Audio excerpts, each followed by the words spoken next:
Good morning, ladies and gentlemen. Today is Monday, August 12th, 2019. Commissioners' Court is meeting in regular open session.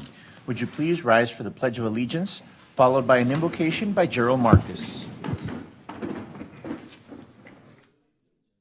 Flag of the United States of America, and to the republic for which it stands.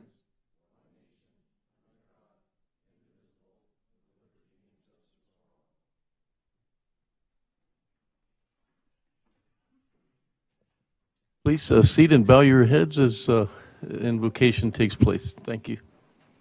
Good morning, Judge and members of the court. The audience may be seated if you wish as we contemplate the words of songwriter John Lennon, who imagined that all the world could live as one in peaceful coexistence. His words: "Imagine there's no heaven. It's easy if you try. No hell below us, above us only sky. Imagine all the people living for today. Imagine there's no countries. It isn't hard to do. Nothing to kill or die for, and no religion, too. Imagine no possessions. I wonder if you can. No need for greed or hunger, a brotherhood of man. Imagine all the people living life in peace. You may say I'm a dreamer, but I'm not the only one. I hope someday you'll join us, and the world will live as one." Lennon was gunned down by a lone assassin on December 8, 1980. That was nearly 40 years ago, and still his words inspire us to reevaluate what we are doing right and what we are not doing, and to make necessary course corrections in our interactions with others in our daily lives. His words are not a solution. They are a plea, a prayer, a dream. He reminds us that we are a community of people who need people, that we are interdependent, that we can make a difference if we resolve to use the opportunities that we have to conquer some evil, to ease some suffering, to care for others. As humanity continues to struggle, I too, like Lennon, hope that someday the world will live as one. And wouldn't that be wonderful? Thank you. Thank you. Well, welcome on behalf of the commissioners and myself. Welcome to Commissioners Court, and we always thank you for being here. I know we're still grieving our great community coming together. So, continue your prayers. And I've been telling people when the cameras are gone, the family is still suffering. So, please remember them in your prayers and whatever you can do to help our community move forward. So thank you very much for everything that everybody does in our community, especially our county employees that are listening, that I know they're going to step up, not only this week, but next week and throughout the year and as much time that it takes. So thank you for that. Caesar? Item number 4 is the consent agenda composed of items 4A through 4M. Are there any members of the court or the public that would like to pull any particular item for individual discussion? Yes, Caesar, I'd like item number I. Item 4I for Commissioner Leon. Thank you.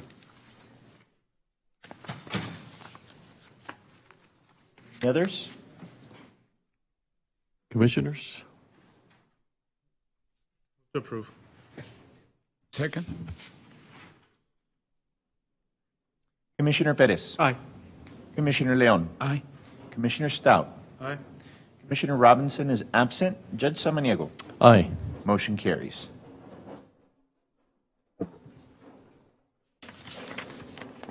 Item number 5A, resolutions. Approve and adopt a resolution designating August 15th, 2019 as David L. Carrasco Job Corps Graduation Day in El Paso County, Texas. Thank you, Caesar. Judge, commissioners, good morning. And I know we have some really good folks from the Job Corps. And if you don't mind stepping to the podium, I'll read the resolution, then we'll vote on it.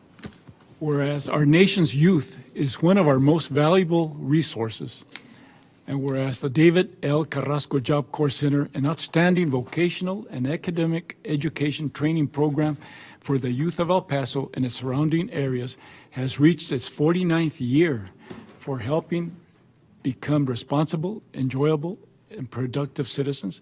And whereas the 49th graduating class of the David L. Carrasco Job Corps Center will celebrate their accomplishments at 6 p.m. on August the 15th, 2019, at the El Paso Community College Administrative Services Center.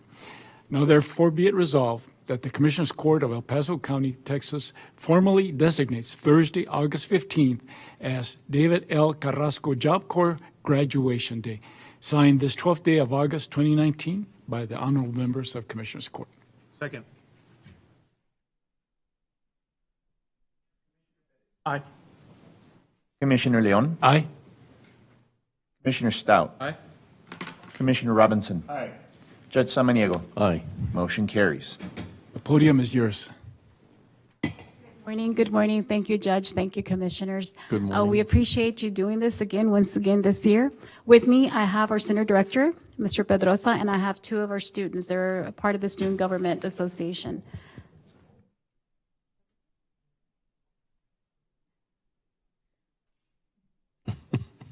We spoke of what we were going to say, and of course, once we're in front of the mic, we freeze. My name is Eva Mariscal. I am advisor of student government and also in charge of the Center Standards and Incentives Department.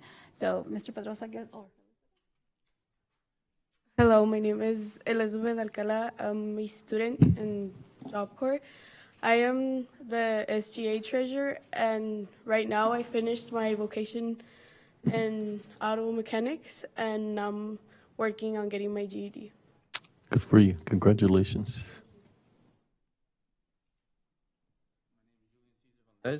And I am in Job Corps. I'm a student. I'm in the SGA program, running for office. I'm going to become Sergeant in Arms. And what I want to do with my life is become an officer, join the police department. Thank you. Good morning, Commissioner. Good morning, everybody. I am Jorge Pedrosa, the Center Director, been the Center Director for over 2 years. And on behalf of the company running the center and the Department of Labor through ETA, I appreciate what you guys do for us. Thank you. Well, thank you very much for being here. And I've got to say, every time I visited your center, there's a certain energy that you all have, and it's an energy of success. And in talking to Julian, one of the things and he just said it right now, he wants to become a police officer. And I couldn't talk enough about it this morning. So you've got my phone number, and I'll talk up a storm when it comes to law enforcement. But you're in the right place, in the right direction, and I so much appreciate that center being there. That really makes the difference between high school and actually getting those students into a vocational school or even to community college or UTEP. So great job. Yes, we see it as a stepping stone. Not everybody's ready going to college, university, so they can stop with us and then move on. Yeah. Thank you again. Thank you, and hopefully one day I'll see a police officer kind of training. We have several that have, yeah. Unfortunately, we've had to make some calls, and they show up, and they're former students. We've had more than a handful. That Yes. have become police officers. Yes, sir. Oh, great job. No, that excites me even more. So good job. Thank you. Well, Yes, thank, yes, please. well, thank you. Just want to say thank you to the students for coming here, and Carrasco Center is so much a part. 49 years, it's so much a part of our community, and what that man did and what he started keeps going, and it has great momentum. And you're right. We talk about the workforce. If we want to be successful in El Paso, a lot of it has to do with our ability to have vocational training that's strong at every area, from from the health side, and so thank you very much for both of you for what you do and for bringing our youth here. It's always a welcome to have our youth here at Commissioners Court, so thank you for being here. Thank you. Thank you.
Okay, Caesar. Item number 5B, approve and adopt a resolution declaring August 16th, 2019 as National Airborne Day in El Paso County, Texas. Well, it's always a pleasure and an honor to anything having to do with the 82nd Airborne, and of course, I have to brag about being an honorary member of the 82nd Airborne, myself and my son Andres, so very, very dear to me. Whereas the 82nd Airborne Division, known as the Nation's Guard of Honor, was the first airborne division organized out of the success of the parachute test platoon and the early airborne training program, and has continued in active service since its creation in 1940. And whereas the 82nd Airborne Division exists to continue to foster that special esprit de corps among fellow paratroopers to perpetuate the memory of those 82nd Airborne Division troopers who fought and died for our nation, and to further the common bond among all members of the airborne community. And whereas the 82nd Airborne Division has played a major role in past conflict and contributed immeasurably to the victories achieved by our armed forces, and members of the 82nd Airborne Division have made many sacrifices during their years of service, the citizens of the United States will forever in debt for your dedication and commitment. And whereas the high standards and precepts of the 82nd Airborne Division have been an influence for the good of our community, and whereas the airborne forces past and present celebrate August the 16th as the anniversary of the first official jump by the Army Parachute Test Platoon, now therefore be it resolved that the El Paso County Judge and Commissioners Court do hereby declare Friday, August the 16th, 2019 as National Airborne Day. Signed this 12th day of August, 2019. Second. Commissioner Perez. Aye. Commissioner Leon. Aye. Commissioner Stout. Aye. Commissioner Robinson. Aye. Judge Samaniego. Aye. Motion carries. Would you come up to?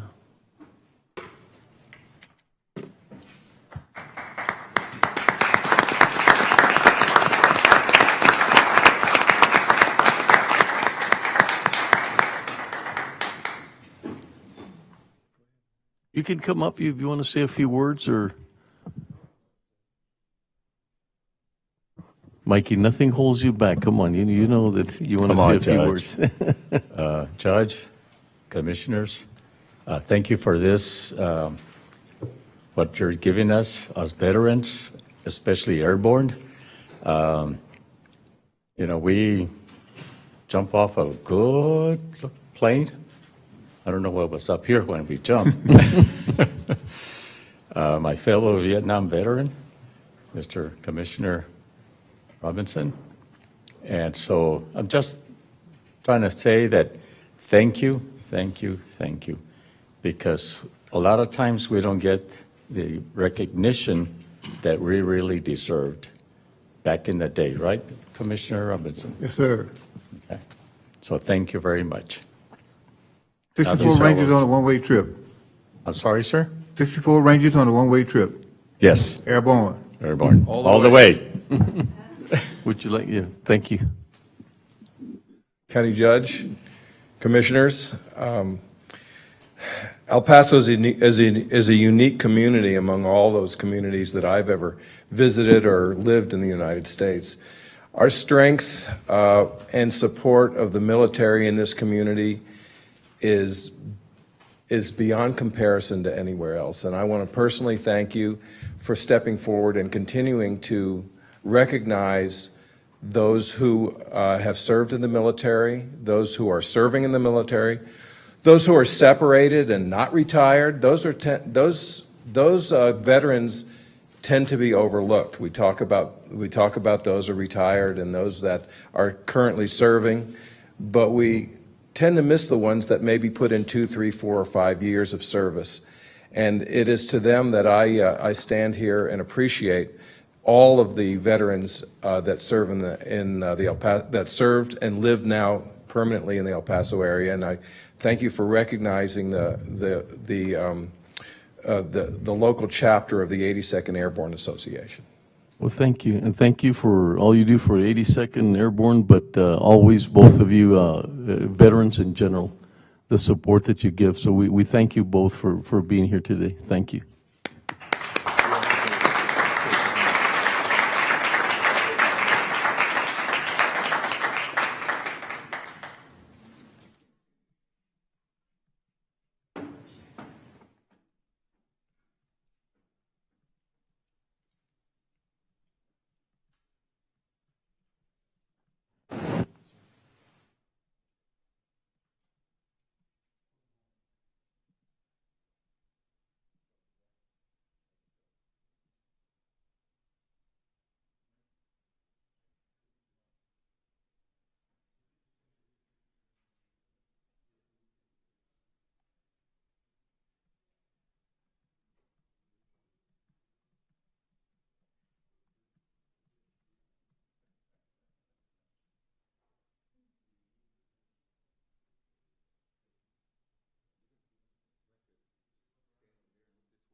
Item number 6 is public comment. We have one guest speaker today, Judge. We have Mr. Pierre Andre Uzaraga. Okay.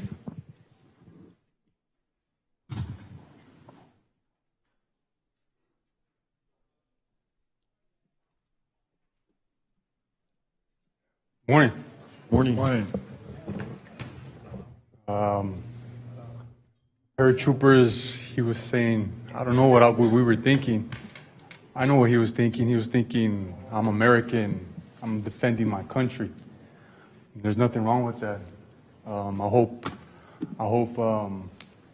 here in the next couple years, I see myself training with some of my fellow American military. I've been locked up with military. There's a lot of military population on the inside as well. I think everybody here knows that. But they play a huge role. They're voters nonetheless, and they've been in the grind. It was a tough week for us, and I'm here today to say, as 46th president, I'm unique because I founded a political party, ladies and gentlemen, that focuses, okay, key word, focus. It focuses on a one-party system, a one-government system, a one-party government. You know, our current administration, you know, he's a good real estate developer, but as a government man, he's fumbling the ball. How many attorney generals has he gone through? Donald Trump. How many has the Republicans gone through? A lot. They're constantly changing employees, if you will, key positions. You can't run an effective government, especially at the federal level, when you have people coming in and out. Now, I get upset when I hear Democrats blame everything on Donald Trump. I disagree with that, because he's a victim just as much as Bill Clinton was, or Jimmy Carter, or Ronald Reagan back in the day. All the 45 presidents were all victims of the same system. I think it's wrong, and we're not thinking correctly when we blame it on someone. I'm all for motivating Donald Trump to get your butt down to El Paso again September 16th and hear me rally up what I think is America. Send one of your people. They were here last week. And I challenge any Democrat, any Republican who feels that I'm incapable of doing my job to come up here and let me know what you feel for 5 minutes. Let us all know. 5 minutes. When you're debating, right, I don't care if you're Republican or a Democrat, Donald Trump, Hillary Clinton, Bill Clinton, George Bush, they all have, 3 minutes to answer questions? 1 minute? And I've watched 2 debates this past year, and they're horrible. Nobody gets right to the point. If I were president, I'd come back down here and rearrange ICE. We need to have a system where we can legally help immigrants register themselves, help them get a job that pays well so they can pay taxes versus raiding everybody, killing the kids. And then we wonder why we can't have a great trade deal with people like China or Russia.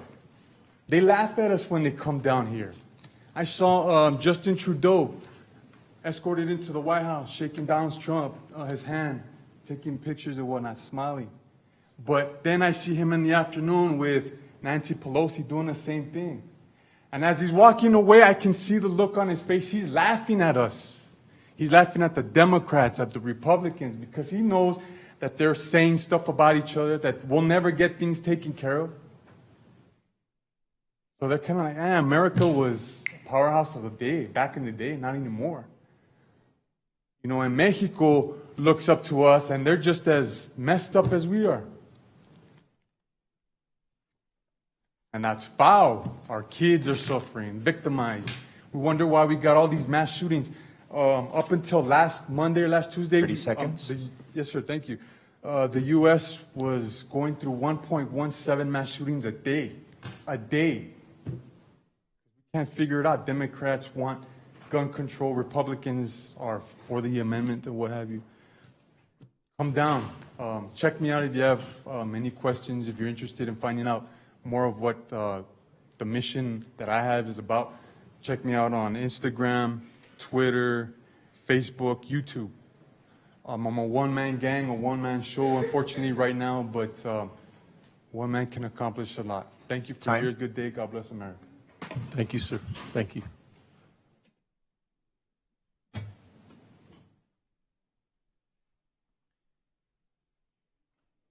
Item number 7A, presentation. Receive a presentation and discuss the monthly report from the Council of Judges.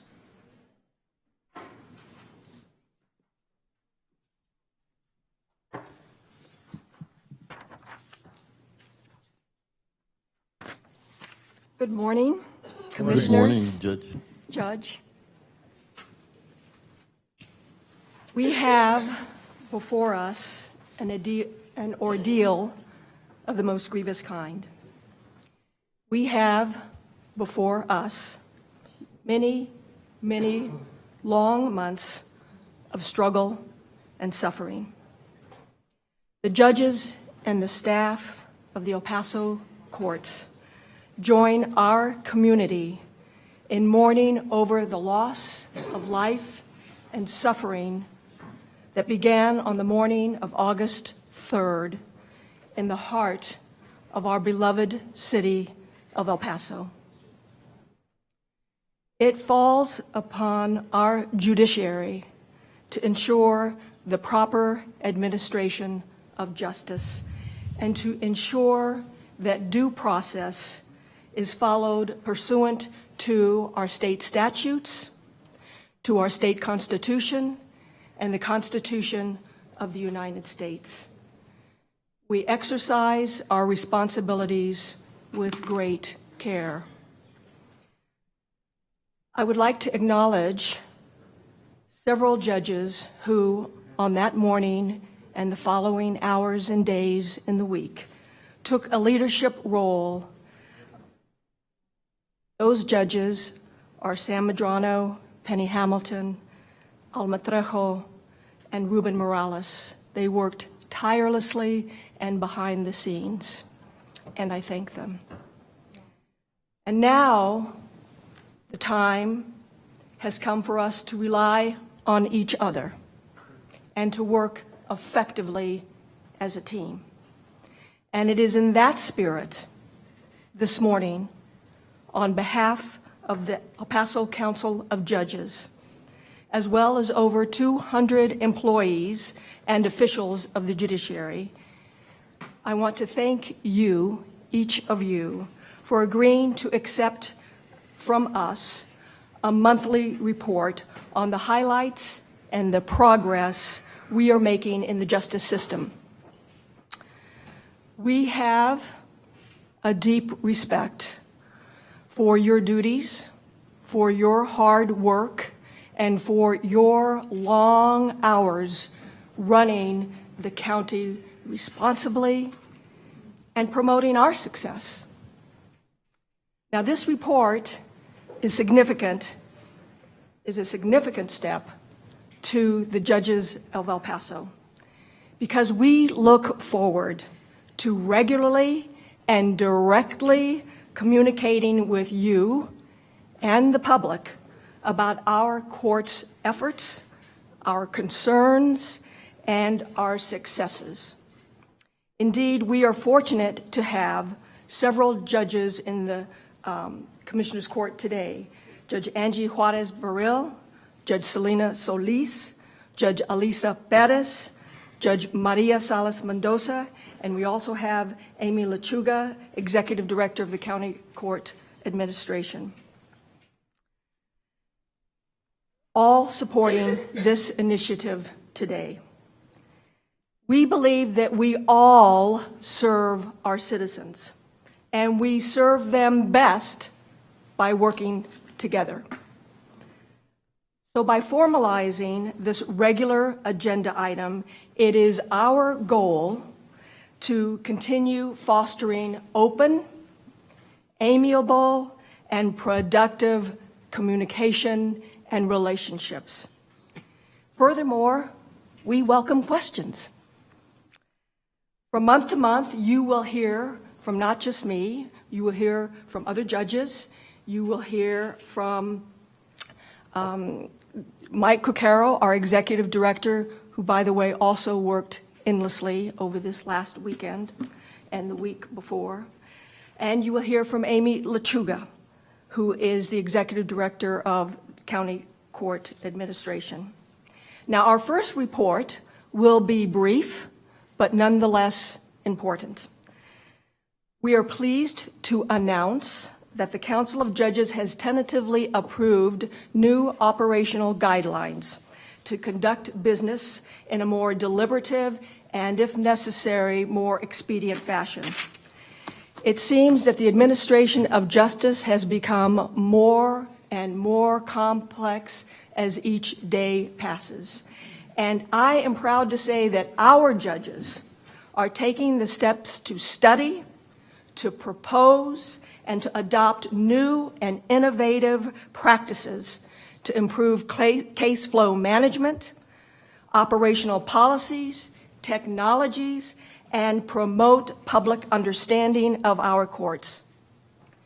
A formal committee structure with a new executive committee has been formed. Meeting requirements are now less limited and more flexible.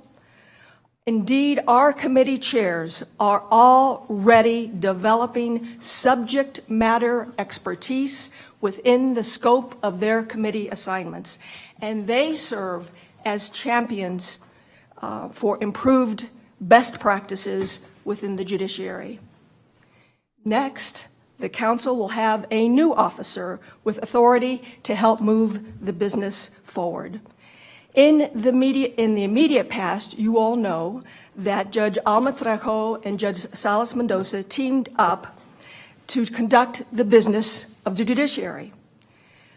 Reflecting on their success during their tenure as local administrative judge and presiding district court judge, we think that this is a beneficial model for the courts to continue.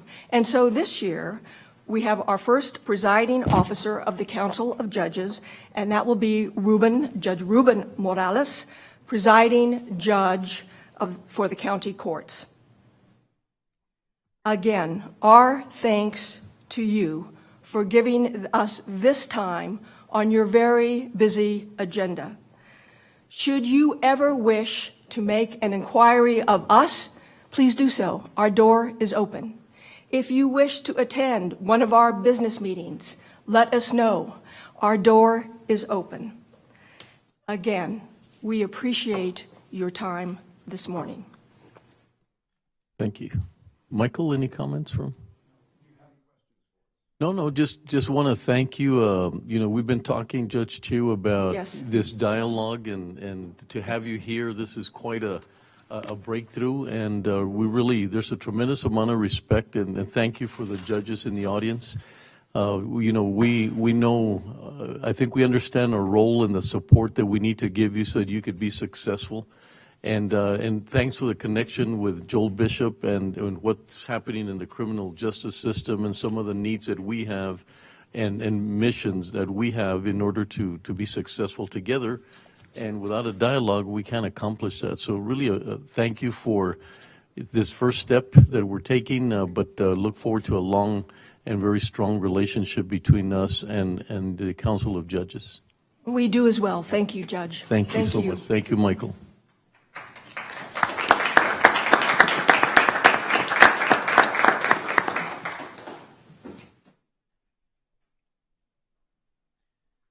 Item number 7B, accept the 2019 Achievement Award given to the El Paso County by the National Association of Counties for its Judicial Management Report.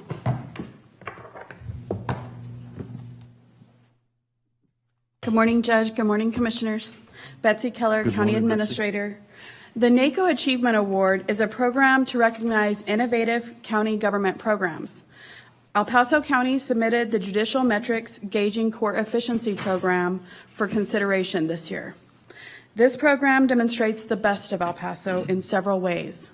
First, we are one of the first communities in the nation to implement a program to track and report on many metrics in our overall judicial system. Second, this program was collaboration at its finest, bringing several components of the judicial system together to work towards a common goal to better our community. Finally, this project continues to be improved and perfected by our teams, which shows our commitment to excellence. I'd like to thank several departments and individuals who helped make this possible. Obviously, Commissioners Court and your leadership and your support behind this. Commissioner Pettis, I know you initially made us aware of some of the judicial metrics that you would like to see, and from that we sprung off into the court tools.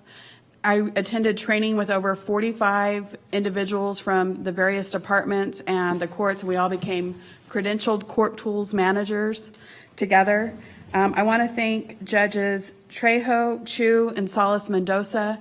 The very first few meetings we had were challenging and full of issues that we needed to address before we could even get to tackling the metrics, but we did that and we continued moving forward. I also want to thank ITD, the district court, the district clerk, the county clerk, the Council of Judges, Financial Recovery, Budget, auditors, HR, Criminal Justice Coordination, Court Administration, the strike team, sheriffs, the DA. All of them at some point played a part in us coming together to make these metrics work, to learn more information behind what was driving these metrics. I also want to thank some specific individuals. There were many people, and I'll probably forget someone. Everyone was really key to this that participated in the meetings, but Crystal, who's here with us today, and Gerald from ITD, Yvonne from Budget, Mark from the District Clerk's Office, and Lupe Garcia, who was with the County Clerk's Office. All of them were really critical to continuing. We'd come together and have group meetings, but they would each go back and do work individually to really help make this move forward. And so this award is truly a recognition of the county as a whole coming together at its best. And so with that, I'd like to present this to the court and to all the judges and the district clerks who are in the audience today, and the county clerk's office as well, and all the partners I mentioned. But this really is just a symbol of the great work that we do here when we work together. Betsy, thank you so much. I guess it's what Judge Hugh talked about and the dialogue and coming together, but what a example of partnerships coming together. It's the kind that if someone's not working at it, you can't achieve this. So I thank everybody that was responsible, everybody that's here today. Thank you for being here, and what a great honor for the county. And I almost forgot, I need to thank Ramon for putting together the award application and submitting it for us. Okay. So. And you'll remember about 3 more names when you're I asleep will. at night. I will. Thank you all so very much. Thank you so much. Thank you.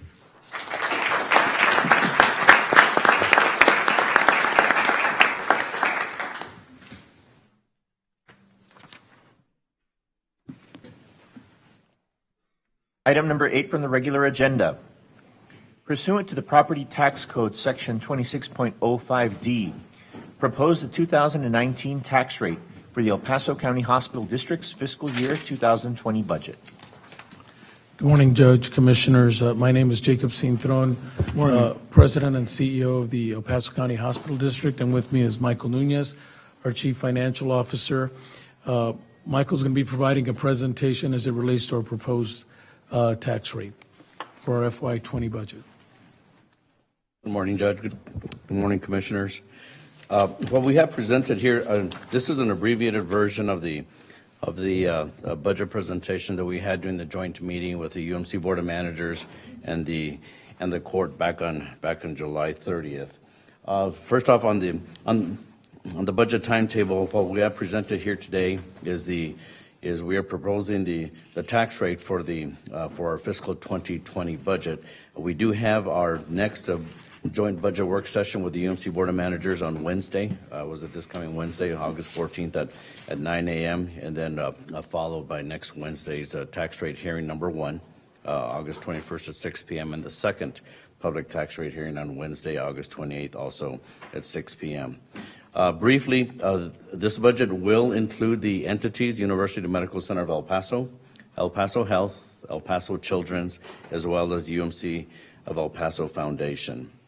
The slide that we have here, what we have here, we've gone back to 2017 to show what the operating results have been of the district. You can see back in 2017 we had about a $41.1 million decrease in that position.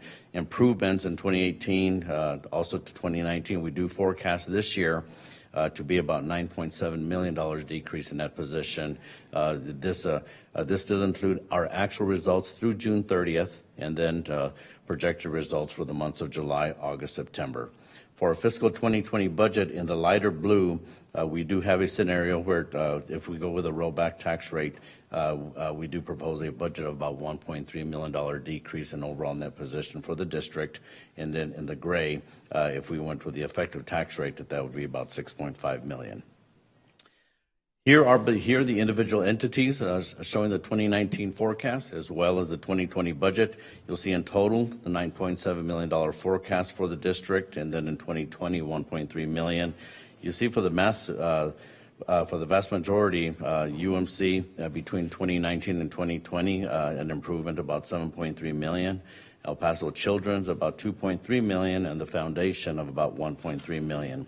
You'll see El Paso Health has about a $2.4 million decrease from 2019, and most of that is because they are going into 2 new products next year, the Star Plus product as well as entering Medicare Advantage starting in fiscal 2020, and that's part of the investments that El Paso Health is doing to enter these programs starting in fiscal 20. Overall, the total revenue budget for the El Paso County Hospital District is about $856 million. You'll see about 44% is being generated from patient service revenue. 23% is premium revenue, which is directly related with El Paso Health. 12% is really to our Medicaid supplemental revenue. And then 14% property taxes, and then 7%, which is other revenues. I do want to note in here, when you look at our patient service revenue, in 2020, our patient service revenue, both for UMC and also for El Paso Children's, makes up about 44% of our total revenue budget. Back in 2017, that was about 39.8%. So we have been growing. The patient service revenue was a component of the district. Looking at the expenses as a whole for the district, about $857 million. And you'll see probably within the top 5 items, salaries and benefits, medical claims, supplies, purchase service, physician costs, those 5 categories make up about 90% of the district's operating expense budget. And then the remaining 10% is a depreciation expense, interest expense, and then other expenses. One of the items which we do want to measure is what our estimated cost to provide uncompensated care. Not the charges that we provide, but the actual cost that it takes to, in terms of salaries, medical supplies, physician costs, et cetera, compared to the maintenance and operation portion of our property tax. Back in 2017, it was about $155 million in costs alone to provide uncompensated care. The maintenance and operation portion of our property tax was about $69 million, leaving a deficit of about $86 million. When you move to the 2020 budget, we are estimating that the cost will be about $190 million in 2020.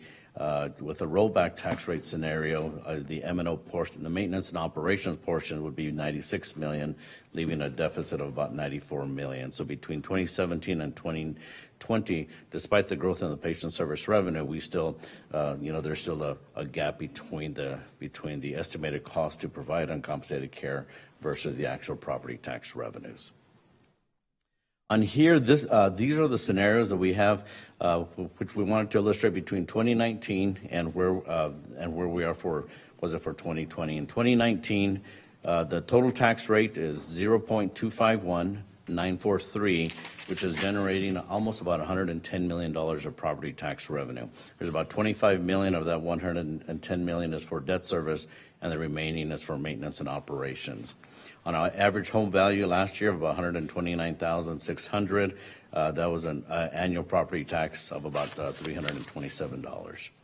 When we move on to fiscal 2020, the two illustrations are the effective tax rate as well as the rollback tax rate. I'll talk about the effective tax rate first before the rollback tax rate.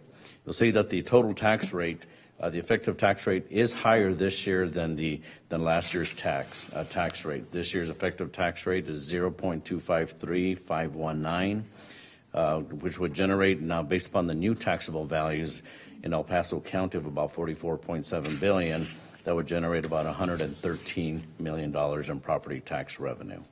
On an average home value of $133,590, that would be an annual property taxes of almost $339, almost about a $12 annual increase, $1 a month with the effective tax rate. With the rollback tax rate that the district is proposing, the rollback tax rate is 0.267747, which is an overall 5% increase in the tax rate. When you multiply that times the taxable value, that would generate almost about $119.8 million in property tax revenue, an increase of about $9.9 million in total revenues compared to fiscal 2019. It's about a $6.4 million increase from the effective tax rate, and based upon the average home value of $133,590, that'd be an annual tax bill of about $358. $31 annual change, about $2.59 on a monthly basis. Where this would be in terms of where the district's unrestricted cash has been, this goes back to 2011, but where we look to be in 2020 is ranging from 43.1 if we with the effective tax rate scenario up to 48 million with the rollback tax scenario. And one last item in terms of our routine capital budget, UMC is proposing about a $10 million annual routine capital budget. El Paso Health about $2,150,000. El Paso Children's $950,000 for a total of 13.1, and this is 13.1 million, and this is on our routine capital budget. There are other capital costs that we will be incurring as part of our 2013 bond issues. There's about $10 million worth of expenditures for the Northeast and East emergency rooms, which will be opening up later calendar year 2019, finishing up the cath lab renovation, as well as our new interventional EP lab of about $200,000. So with that, if there are any questions, Jacob and I are here to answer your questions. Commissioners? Commissioner Leon? Michael, on one of those slides, you were depicting the depreciation expense. Can you go back to that? Is that, you consider that an actual expense? From an accrual basis of accounting, which we follow It is an operating expense, but it's a non-cash expense. And that annually is about $28 to $29 million for the district. But nevertheless, it shows up as an actual expense. Yes, on our financial statements, yes, it does show up as an operating expense. And is that considered, because of your planning for the future, replacement costs?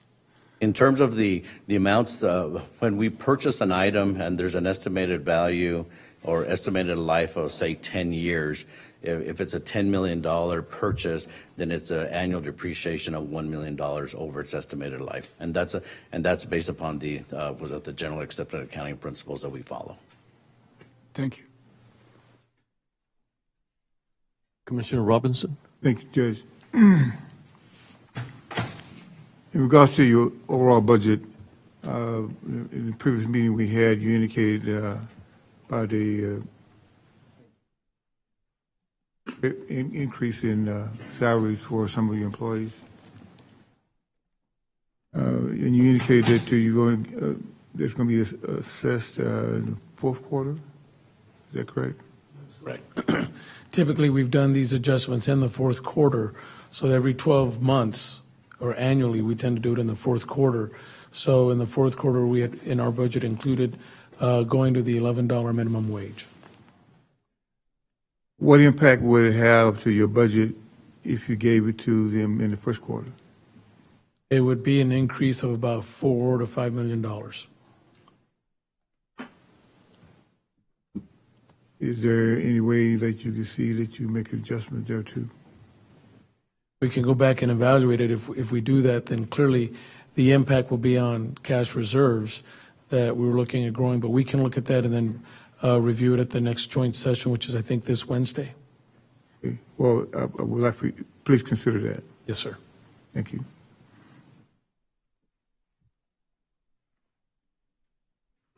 Any questions, commissioners? Judge, there is a memo on, in terms of the motions to actually propose the tax rate, and then the other motion, was it to go for the public hearings? And it was left on your table, but if you don't have it, I have a copy here for you. Yes. There's a narrative, and then there's this one. Yes, it's this one right here. For me to read that into the record, both of them, okay.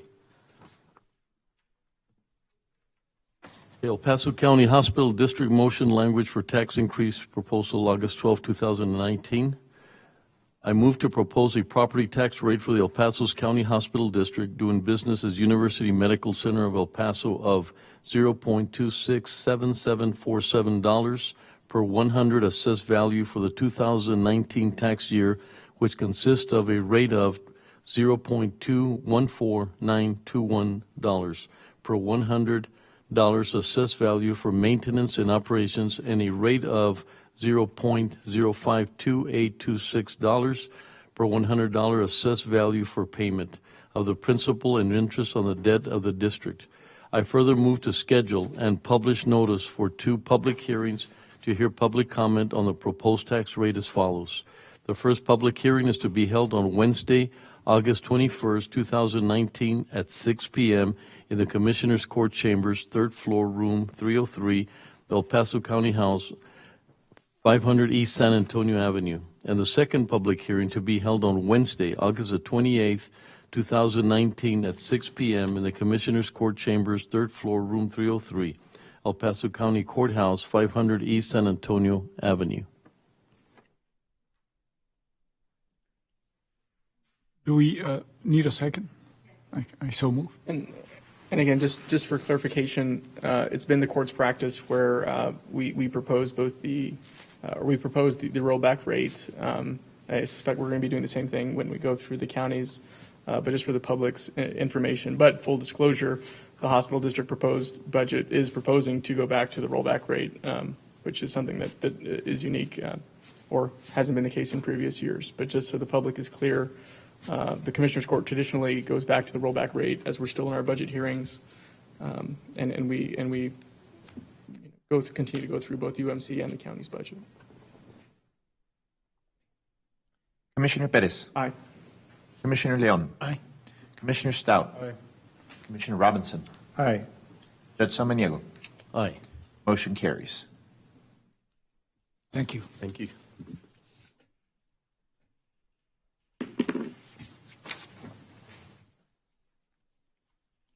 Jacob, just on a side note, just want to thank you and your team for this, what you did since Saturday of last week.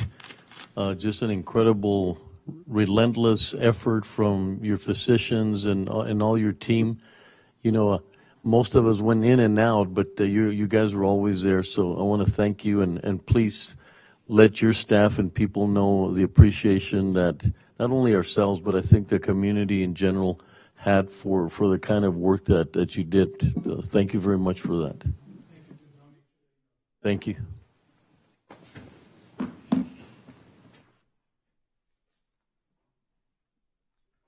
Item number 9, Commissioners Court. Approve and authorize the county judge to sign the agreement to contribute right-of-way funds with the Texas Department of Transportation for the acquisition of right-of-way to make certain highway improvements on highway number Loop 375 from Spur 601 to US 62180 Montana Avenue in the amount of $57,514.01. Further authorize the county judge to sign the required resolution. Funding is available in General Fund, El Paso County Municipal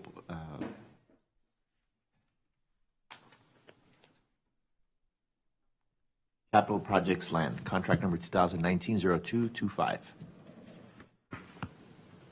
Okay, just to make a comment, just as clarification, this was brought to my attention by TxDOT, so just wanted to bring it into the agenda, and then some clarification from you, Jose. I know that we had discussed this, and sort of give us a little bit of background and then bring us up to speed as to what's happening now. Thank you, Jose. Good morning, Judge, Commissioners. Jose Alneros with the Planning and Development Department.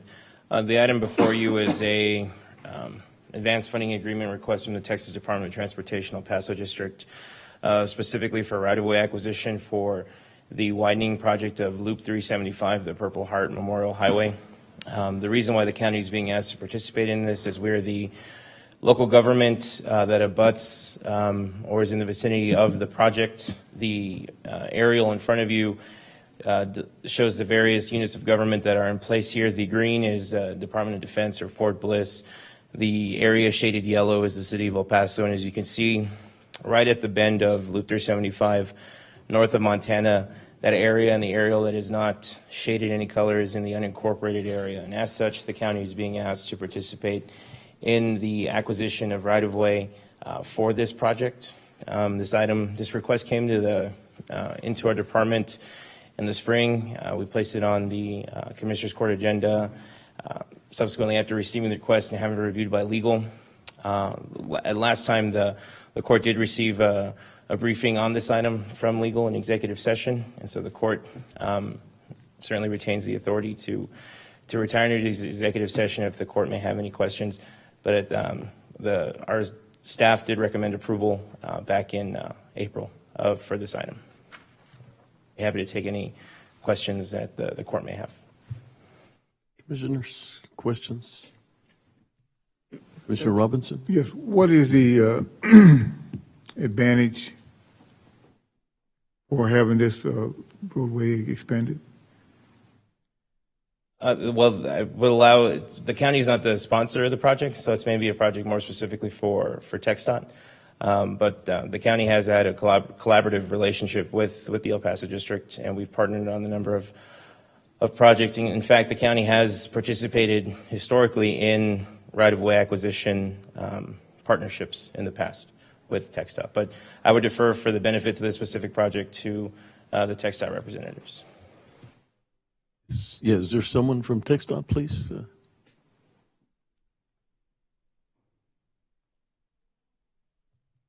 Morning, Judge, Good Commissioners. Morning. My name is Raul Ortega with TxDOT El Paso District. And to answer your question, Commissioner Robinson, the advantage for this project is to improve capacity, operation, circulation, and access on the safety of Loop 375, frontage road, and entrance and exit ramps. And so pretty much the The improvements of this project is pretty much the widening of the main lanes from 4 to 6 lanes, and that also includes 2-lane frontage roads on both northbound and southbound. So that's based on the fact that you have an increasing number of traffic going through that thoroughfare.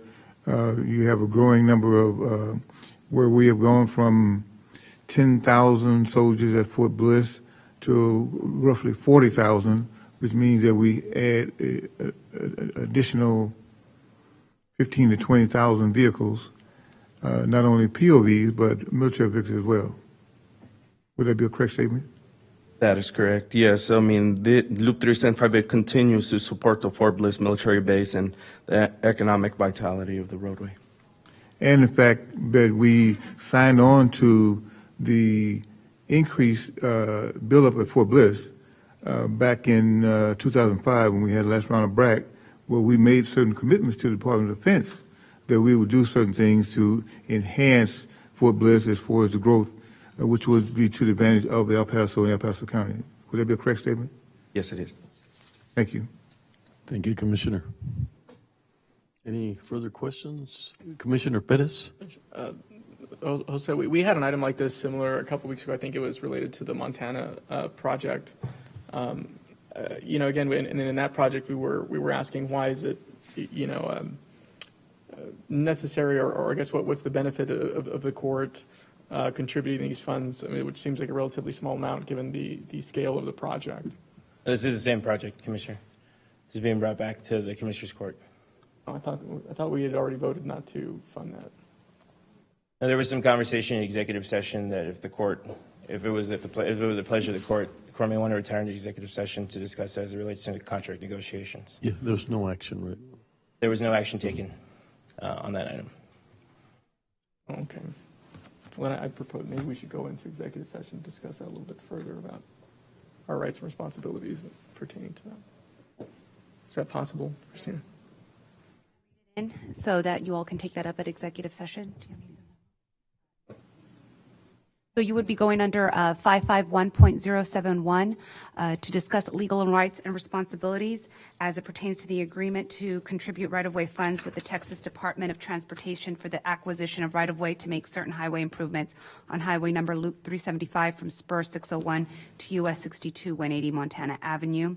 And if you could just follow that up, Caesar, with the rest of the agenda language. But it would be under 551.071, discuss legal rights and responsibilities. It could go into today's executives? Yes, sir. We're pulling it into executive for today. Do you need any vote from us? No, or it will just- be read in at that time. Okay.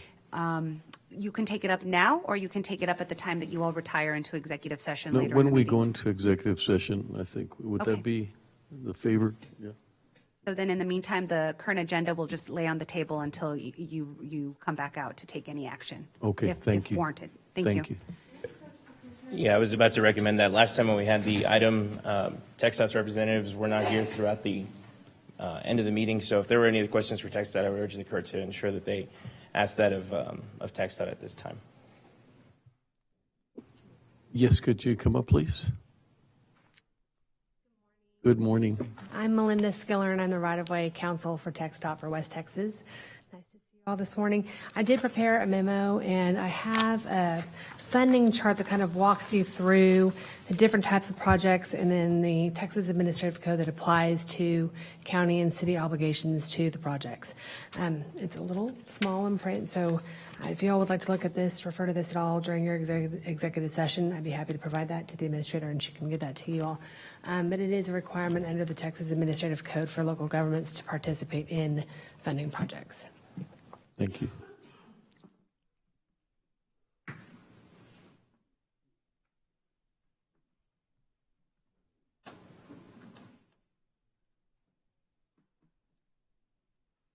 Judge, unless there's further questions on this particular item, you can move on since we've already pulled that into executive session. To the Okay, next they're agenda. not, I didn't understand, they're not requesting to be part of the executive session? Sir, they're with TxDOT, and so as your legal advisor, my recommendation is that they may potentially be adverse to the county, and so it would only be appropriate to have the Commissioner's Court and any county staff involved in executive session discussion. Okay, But they're well- more than welcome to stay until we come back out for the public meeting. Okay, should you thank wish. you. Mhm.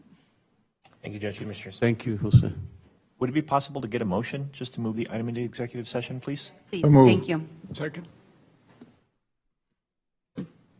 Commissioner Pettis? Aye. Commissioner Leon? Aye. Commissioner Stout? Commissioner Robinson? Aye. Judge Samaniego? Aye. Motion carries.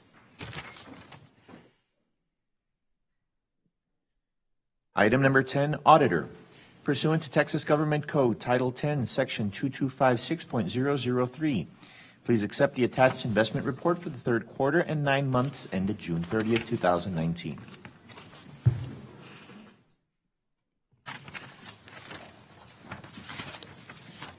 Good morning, Judge, Commissioners. Morning. Jim Good morning. Utterback, County Auditor's Office, Financial Reporting Division. As our investment quarterly, our goals are investing the funds with principles of safety, liquidity, diversification, and goal number 2 is return on investment.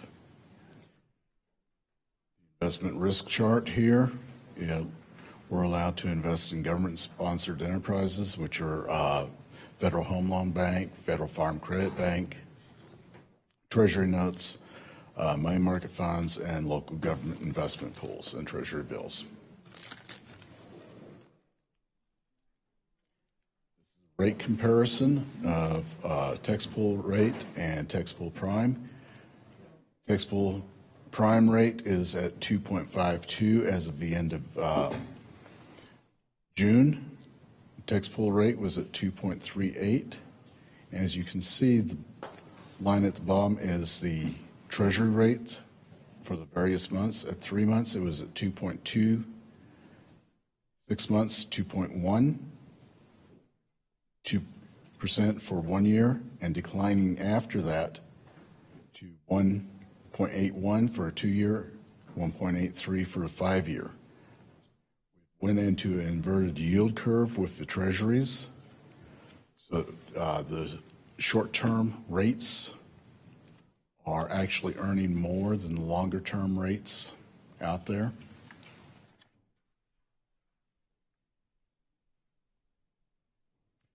This gives you our investment portfolio.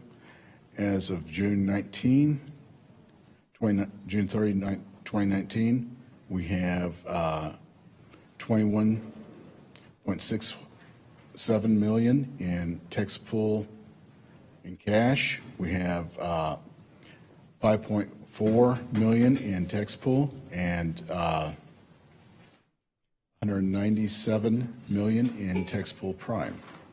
The reason we have the majority of it in tax pool prime is it gives us the highest yield.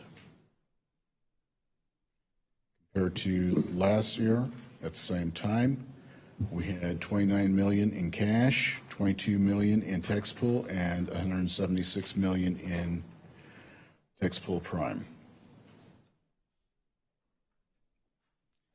This gives you a historical breakdown of our market environment. As you can see, is the rates for the various pools have converged, where our bank rate has remained at the bottom.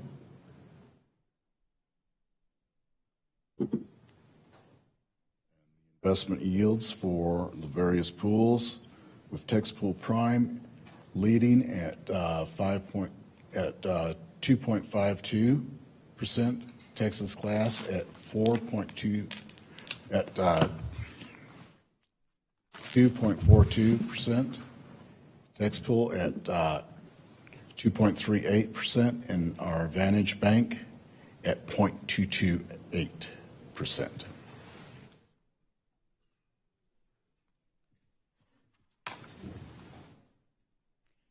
Breakdown of the investment pools. This is with tax pool, as you can see, is tax pool rates there. They have a majority of their tax pool prime, is 39% in commercial paper compared to Texas class, where they have over 97% in commercial paper. Next pool is repurchase agreements. Agencies make up the majority of their investments, with treasuries and then money market funds being a small percentage.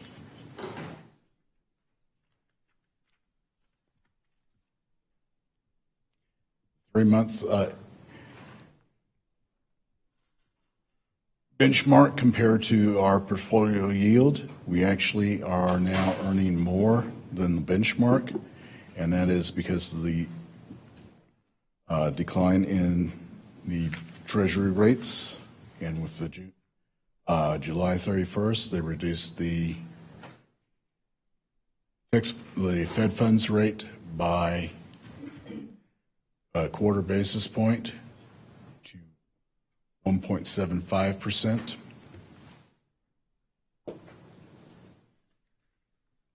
And the breakdown of our funds based on all funds through June. General fund, as you can see, we peaked in February. We are going through our declining balances now. End of June, we had 139 million in investable funds compared to our peak at February of 183 million. Down through the end of December.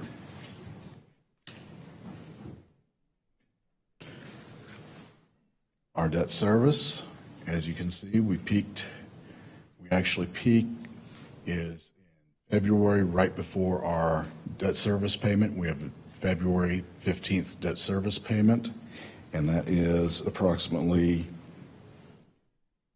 15 million. There we have a March payment that's 344,000. In August, we will have our 15th, we will have our second debt service payment of the year, which is interest mainly of 3.7 million. And then we have an additional 74,000 for September. Capital projects. Most of it invested again in Texaco Prime during the maximum yield. I do not have drawdown schedules, so I cannot invest out farther. Breakdown of where we have our money. 64% is in general fund. 16% is capital projects. Debt service is 1.5%. Internal service is 1.9. Adult probation is 1.5. Agency and a lot of is 2.38. A lot of those funds are restricted where we cannot invest those, and just a matter of time between, because those are your Social Security, your retirement fund. So those funds are flowing out, in and out of that agency fund, so we can't invest it. Questions? Commissioners? Commissioner Pettis? Where are we on the financial advisor contract? That I would have to defer to budget.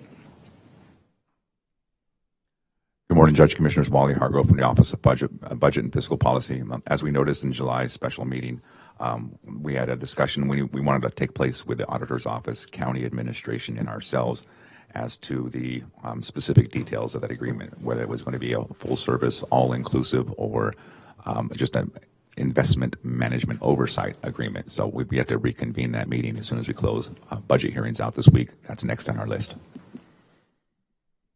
It's important we get that done. It's been a while since the court originally approved that. I think it was like in September of last year.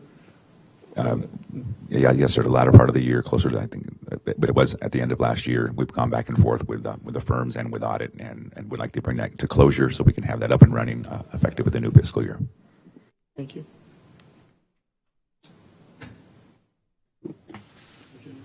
Questions? To accept? Second. Commissioner Perez. Aye. Commissioner Leon. Aye. Commissioner Stout. Aye. Commissioner Robinson. Aye. Judge Samaniego. Aye. Motion carries. Thank you.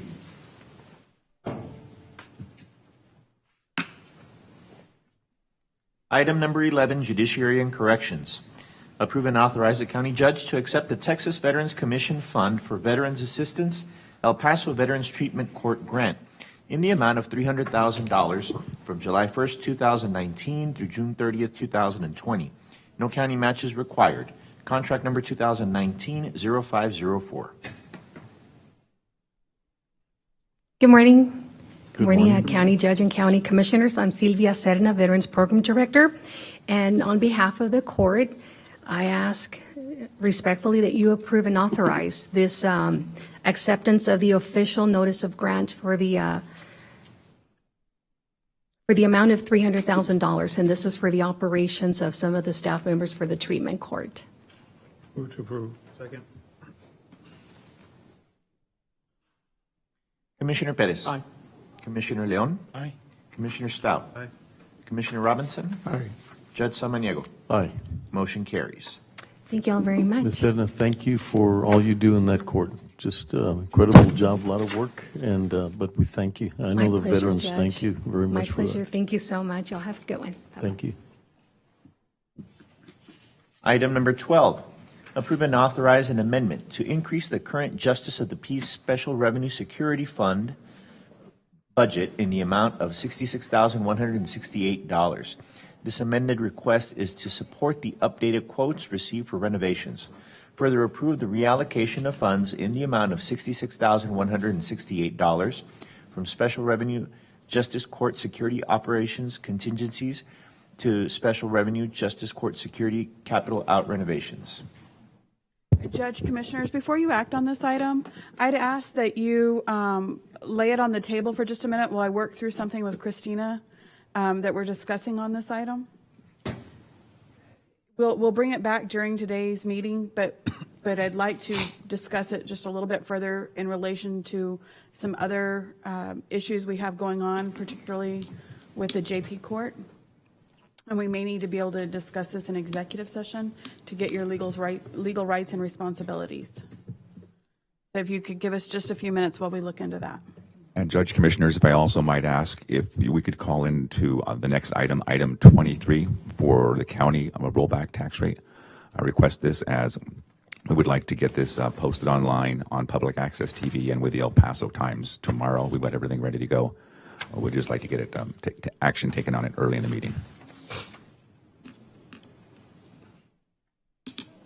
With your permission, Judge, we can do 23.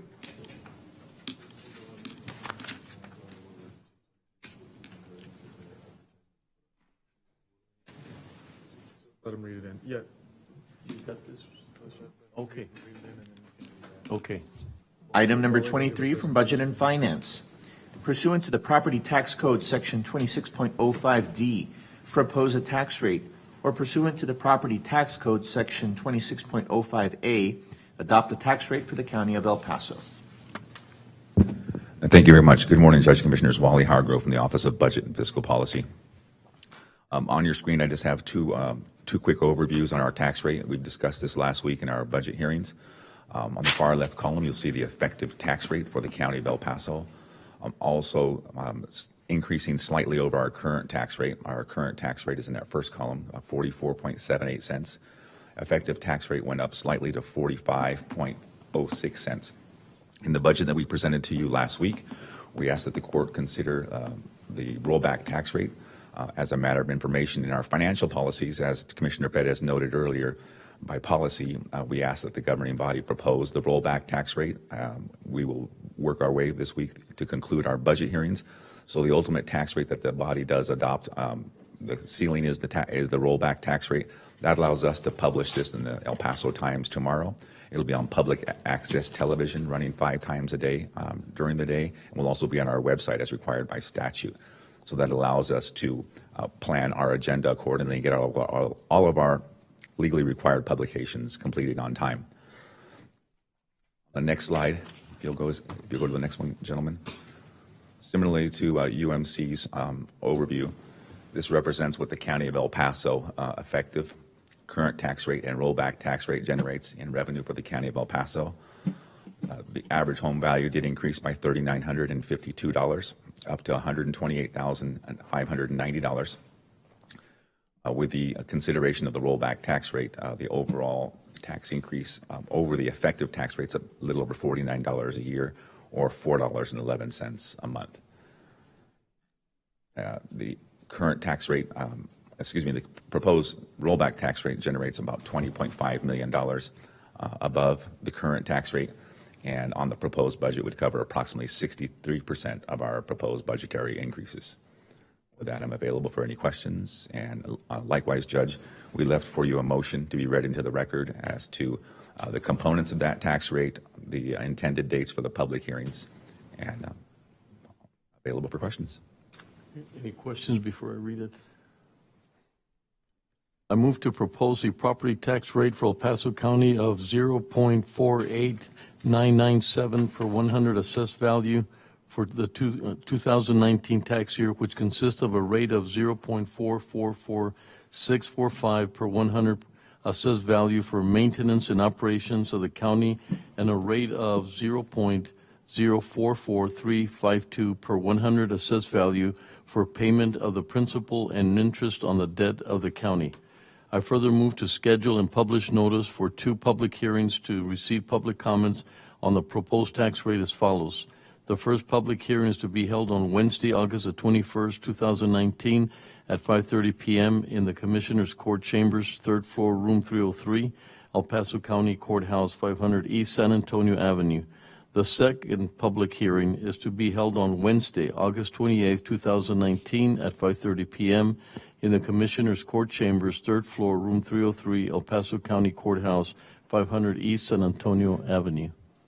Judge, just for the record, I would ask that you restate the total rate. You left 1.8 out of that total rate.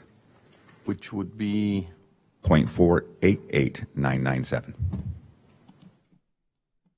I need to read the entire. No, that, as long as you amend your motion to include the total of Okay, so amended motion to 0.488997, the include clerk can record it. 0.488997 per 100 assessed value. Second? Commissioner Perez. Aye. Commissioner Leon. Aye. Commissioner Stout. Aye. Commissioner Robinson. Aye. Judge Samaniego. Aye. Motion carries. Thank you very much. Thank you, Wally.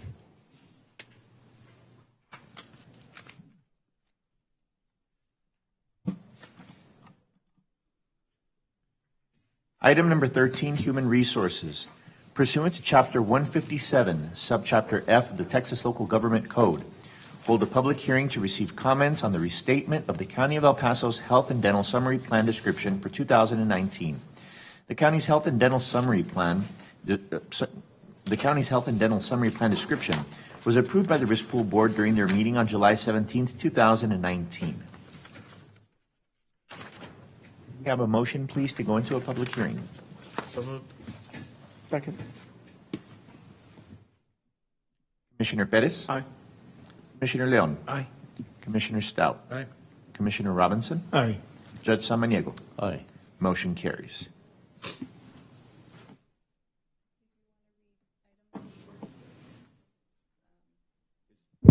So the item was already read in terms of going into the hearing. Did you read the other item in, Caesar? No, not yet. Okay.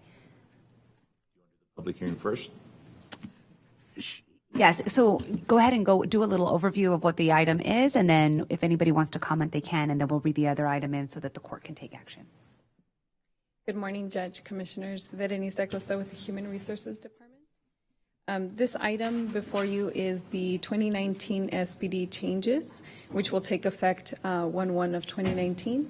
And this is an opportunity for anyone to comment on any of the changes that are being implemented for the document.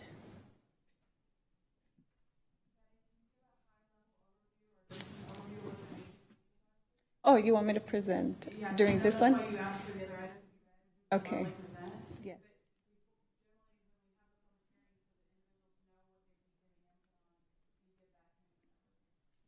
I'll go ahead and do that. The County of El Paso sponsors a healthcare plan that is administered by the third-party administrator, which is currently Aetna. As part of the plan, the county develops and maintains a summary plan description, which describes the medical, dental, and the pharmacy benefits, as well as the employee rights and responsibilities. The SPD is a guide to the benefits, provisions, and the programs offered by the health plan. Each year, the plan is reviewed by staff and the county's risk pool board, and recommendations are made to the Commissioners Court. And on July 17, 2019, the risk pool board reviewed the 2019 SPD changes and has recommended approval to the Commissioners Court. As you're aware, this is a very lengthy document. Therefore, I would like to take this opportunity to go over some of our more significant changes for 2019. The majority of the revisions made to the document fell under the pharmacy benefit due to the pharmacy formulary changing from the commercial plan to the standard A plan. The reason for the change in the formulary was due to the recent RFP response and proposal made by Aetna. Those revisions include language change under the retail pharmacy section. Due to the new formulary, it changed the supply limits. We added language under the diabetic supply to include blood glucose meters and insulin pumps. We added language for the immunization coverage. We added oral administration, anti-cancer drugs, and risk-reducing breast cancer prescription drugs. This is also to remain compliant with the healthcare reform. Under the pharmacy exclusions, we removed the exclusion of insulin pumps as they are now covered under the new formulary. We added out-of-network pharmacy language as the new formulary does not cover. We removed the exclusion and revised language of sex change due to the plan covering gender reassignment surgery. In addition to the formulary changes, we also made changes to the medical sections. These changes did not change benefits currently being provided. However, it allowed the language to clarify to avoid any confusion. We revised language under the transgender reassignment surgery section. We added an important notice to the transplant section with instructions on what to do if there is no Institute of Excellence facility for the transplant type in the network.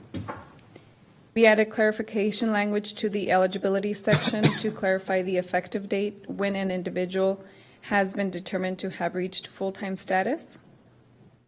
There have been situations where a part-time and/or temp employee averaged more than 30 hours per week in the last 12 months and become eligible for medical coverage.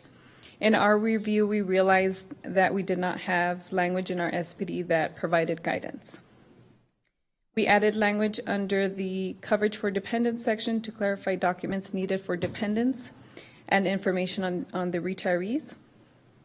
We revised the government code chapter that pertains to the survivor of certain public servants due to the document identifying the incorrect chapter. Language was added to the retiree open enrollment section, special enrollment period section, and when coverage ends for dependent section due to the limited retiring information being included in the SPD. We added an outpatient surgery and physician surgical services section to explain process in greater detail.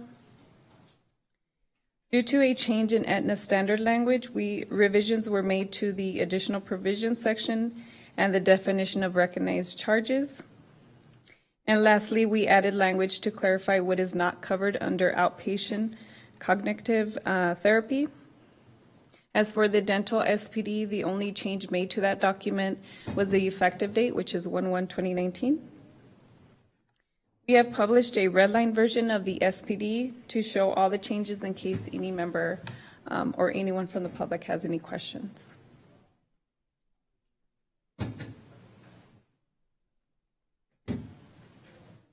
Move to close the public hearing. Second.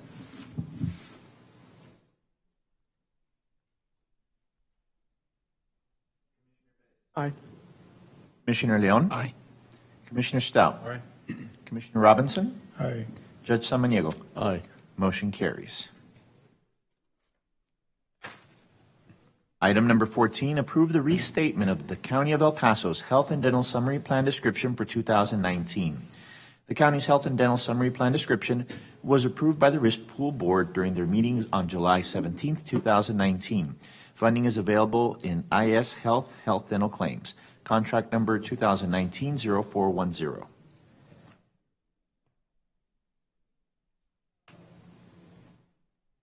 Move to approve the changes. Second. Commissioner Perez. Aye. Commissioner Leon. Aye. Commissioner Stout. Aye. Robinson. Aye. Judge Samaniego. Aye. Motion carries. Thank you.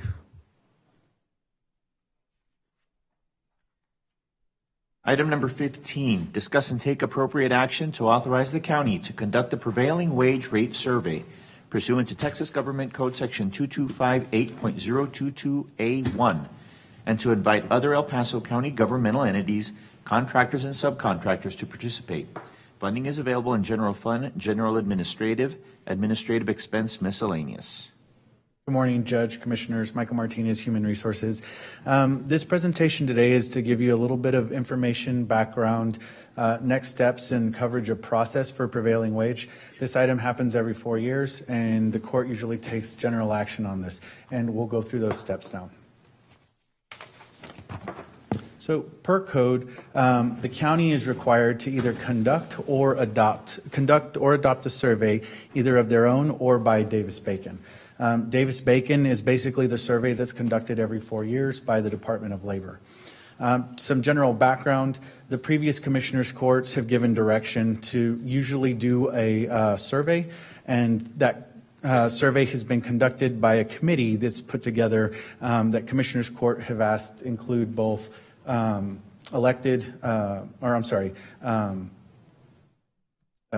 entities, laborers, and contractors.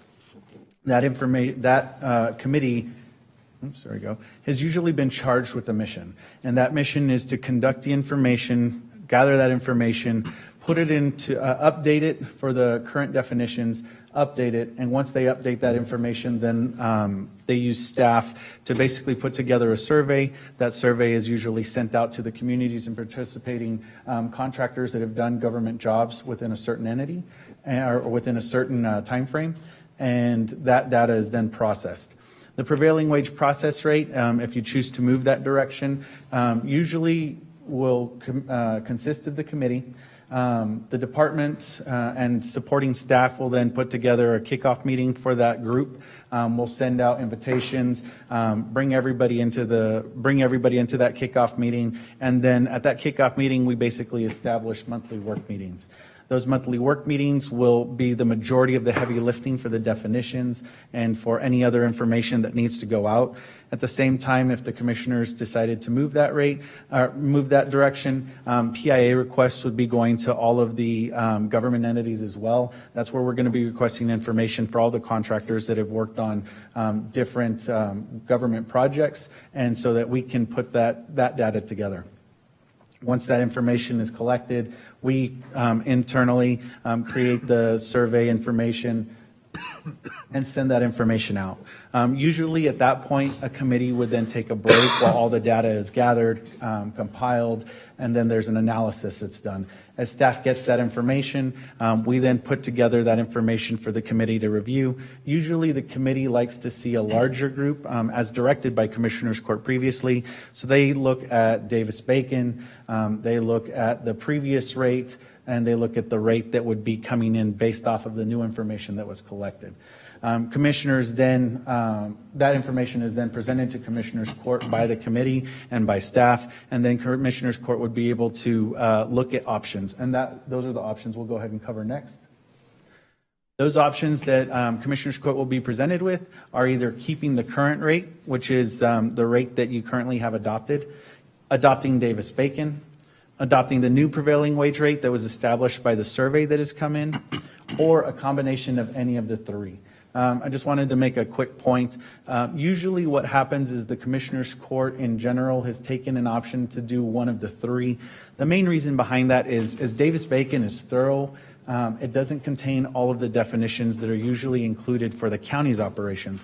We may have someone that's different from a bricklayer versus a cement maker versus any one of those positions. Davis-Bacon may not have all three of those. It may only have one. And so it's to the benefit of the court to see those options in front of them so that they know all of the rates that are presented. Past decisions by the court, you can see a couple in front of you. They've done a combination of those, as I just mentioned.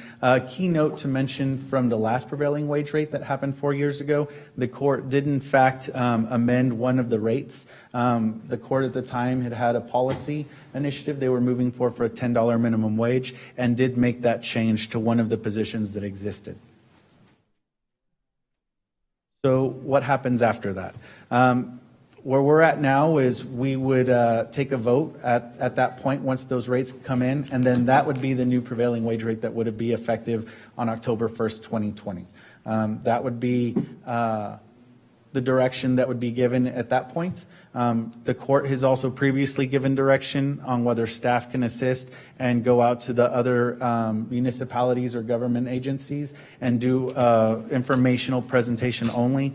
In that case, we would do schedulings of those meetings, going to council meetings, going to school board meetings, those types of meetings, and giving the same presentation that we would have given to you all for that informational.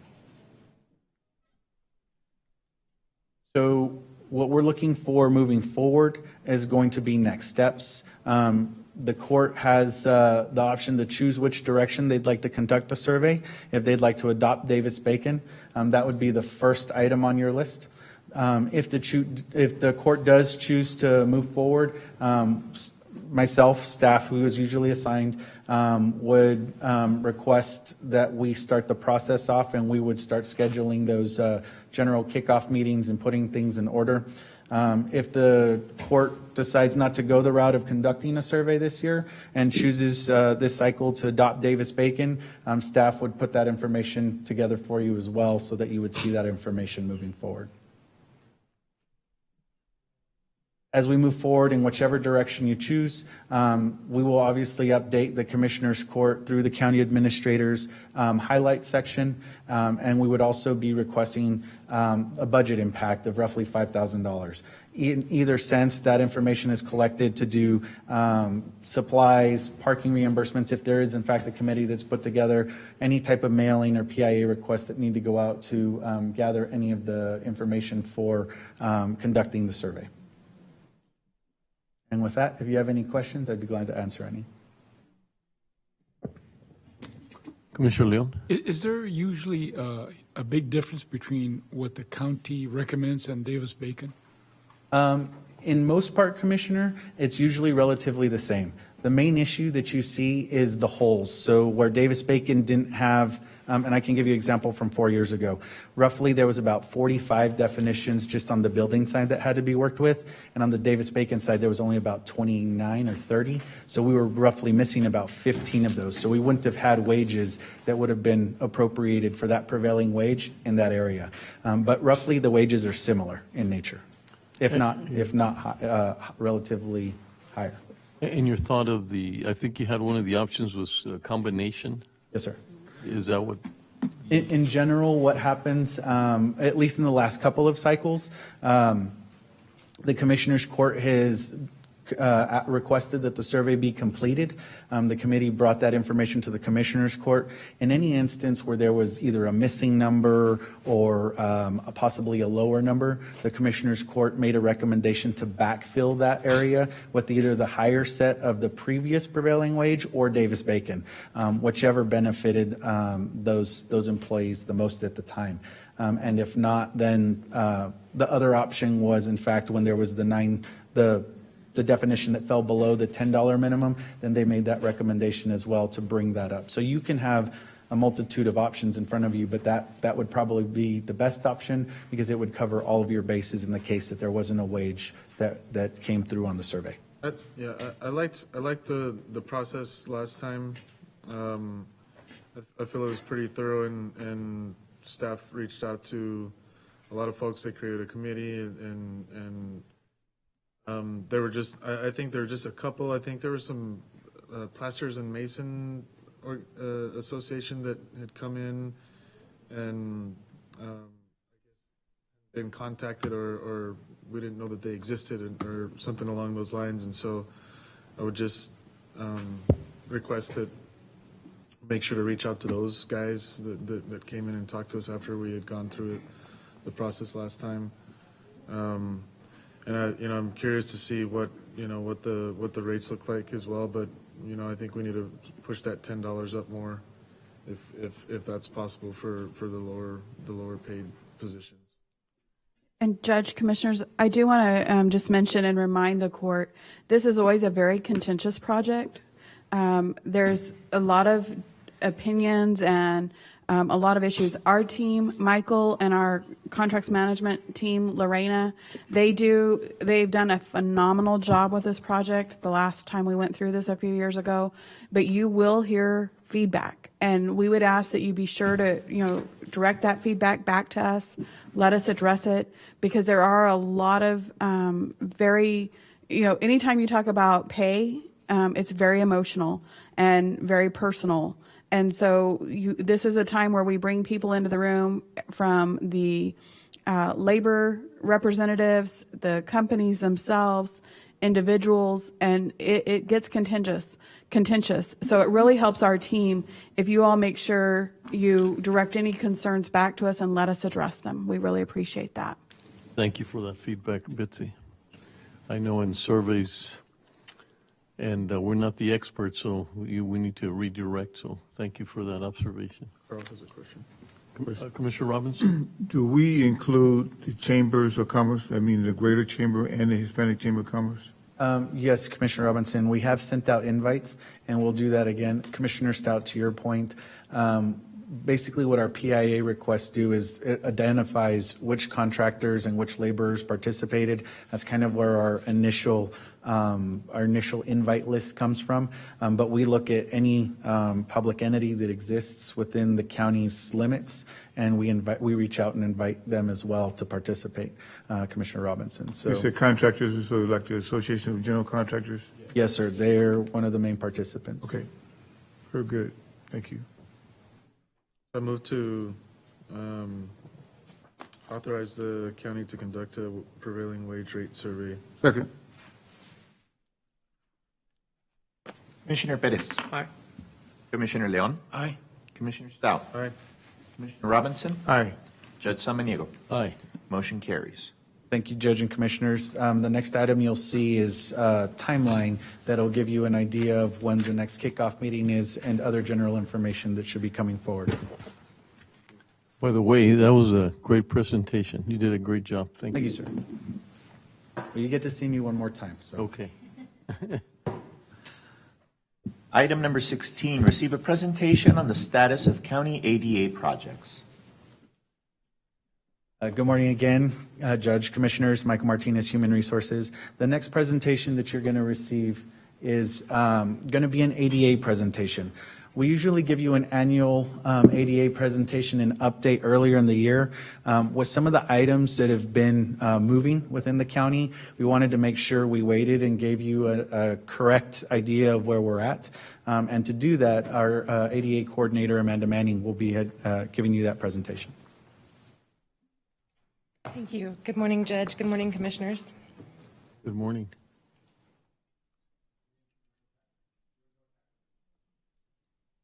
Attachment.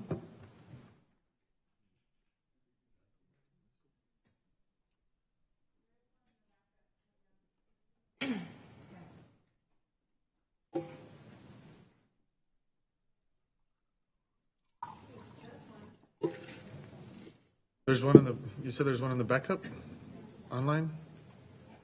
I don't see one in my.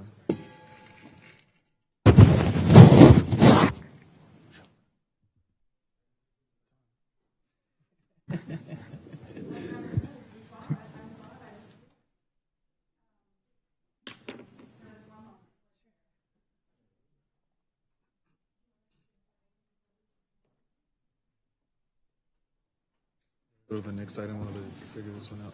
Okay. Yes, if we could take the next item and we'll come back to this one. Okay, that's fine. Thank you, Judge. Thank you, Thank you. Commissioners.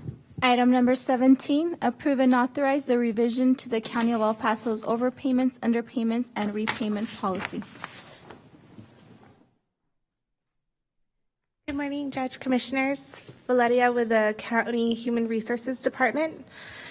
The policy before you is a policy that was adopted in April of this year in regards to overpayments, underpayments, and repayments. The one change that we're bringing forth to you today, which has already been reviewed by the County Attorney's Office as well as approved by the Civil Service Commission at their last meeting, is a clarification to the process in that during a dispute claim, if an employee should request additional time to repay the overpayment, this matter may be resolved by the Chief Administrator in accordance with the Managerial Operations Policy. Otherwise, the employee will be notified with a date on which the dispute will be reviewed by the court. And so we're just adding that clarification to the process into the policy. Are there any questions? Valeria, if the employee is still not satisfied with the chief administrator's response, what happens then? It would come back to the court. Motion to approve? Second. Commissioner Bettis? Aye. Commissioner Leon? Aye. Commissioner Stout? Aye. Commissioner Robinson? Aye. Judge Samaniego? Aye. Motion carries. Item number 18, approve and authorize the revision to the County of El Paso's holiday leave policy. Good morning, Judge, Commissioners. Valeria with the County Human Resources Department. This policy before you, again, has been reviewed by the County Attorney's Office as well as approved by the Civil Service Commission at their last meeting. We're adding to the exception within the policy. So within the current policy, employees must work or be on paid leave the day before and the day after a holiday in order to be paid the holiday. There's one exception to that in which employees that are retiring from the county and their last day of employment falls on a holiday, they will be paid that holiday. And we see that most often at the end of the year. New Year's Eve is typically a common date for retirements. And so employees that are retiring on that day would be paid that holiday even though they're not on paid leave the day after or they're not working the day after that holiday. The exception that we are adding is we're extending it to those employees whose final day falls on the holiday. And again, this comes typically to New Year's, in which they're working for an elected official that is not going to be reelected or that is not taking office again at the beginning of the next calendar year. And so we're just extending that so that they are paid that holiday because it's of no fault of their own that they're not going to be working. Agreed. Does anybody have any questions? Move to approve. Second. Commissioner Bettis? Aye. Commissioner Leon? Aye. Commissioner Stout? Aye. Commissioner Robinson? Aye. Judge Samaniego? Aye. Motion carries. Thank you, Commissioners. Item number 16, receive a presentation on the status of county ADA projects.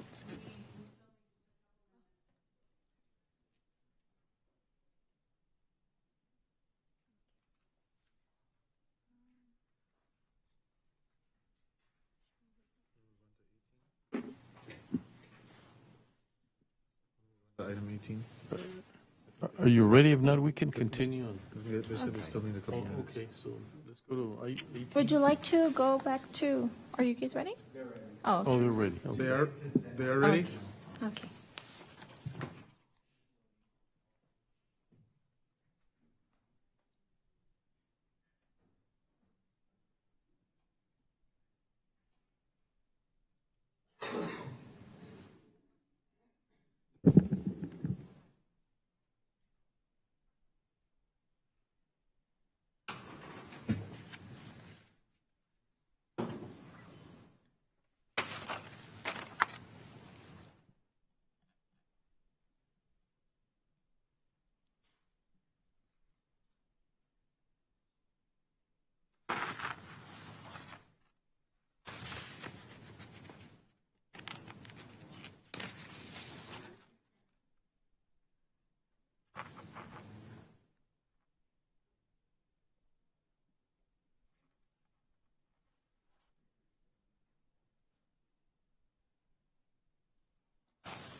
Morning.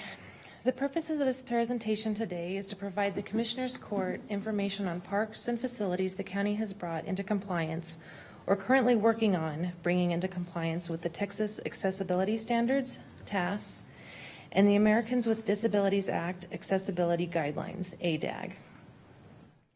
These changes ensure equal participation for all Americans with disabilities. I'm going to provide the court with some highlights of completed projects from 2016 to 2018.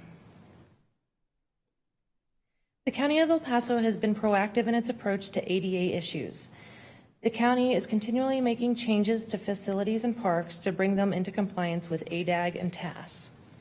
Also, with all new facilities and parks, the county is making sure these new facilities will be compliant before, during, and after construction is complete. Since 2012, 19 buildings and 14 parks have been evaluated for ADAG and TAS compliance, including all 13 floors of the courthouse.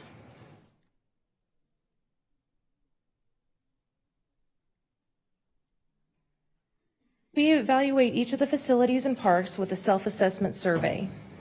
The self-assessment survey gives us a look on how well our facilities comply with ADAG and TAS. The assessments start on the outside of the facility. We look at where and how citizens get to the county facilities. As you can see, there are a number of ways. Each of these need to be accessible.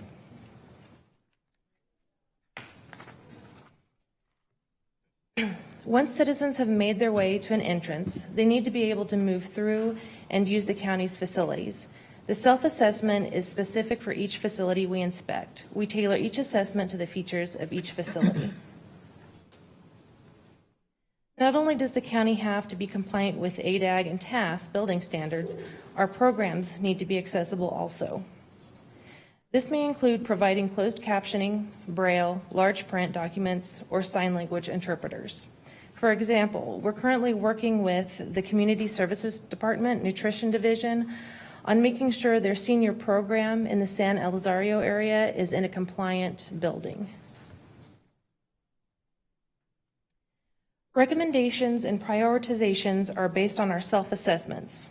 Once an assessment is completed, the data is analyzed and recommendations are made to the Public Works and the Facilities Departments, and each assessment is given a priority level from 1 to 5, with 1 being the most urgent. Community involvement and outreach is also an ongoing element and involves communication with the various citizens and groups.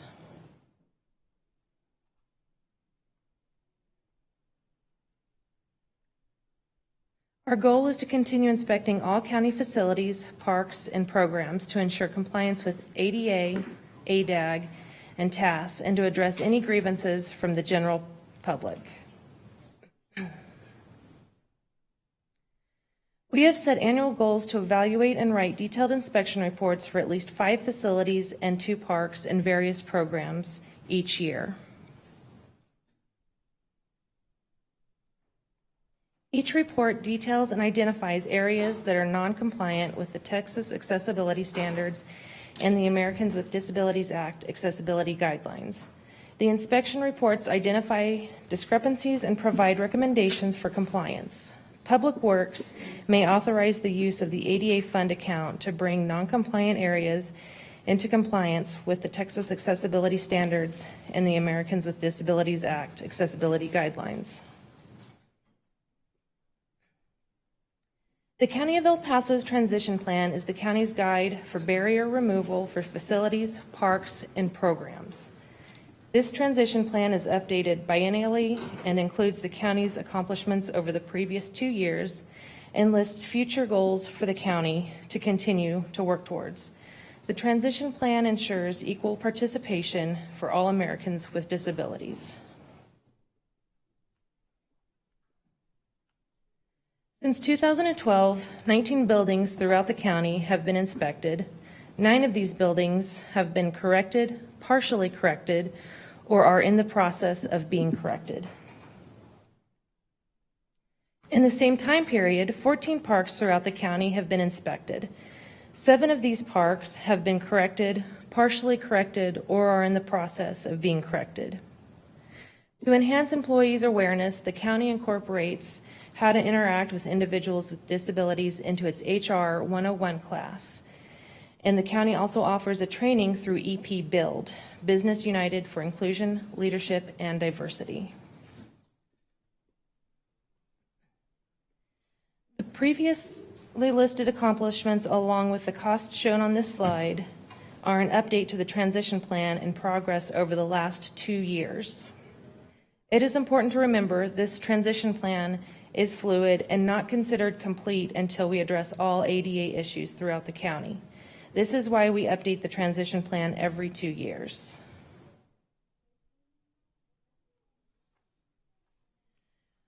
We think it's important to show you where we started and how far we have come. The county has made significant ADA improvements to several of the county parks. I have a few highlights here of some of the ADA improvements to the county parks.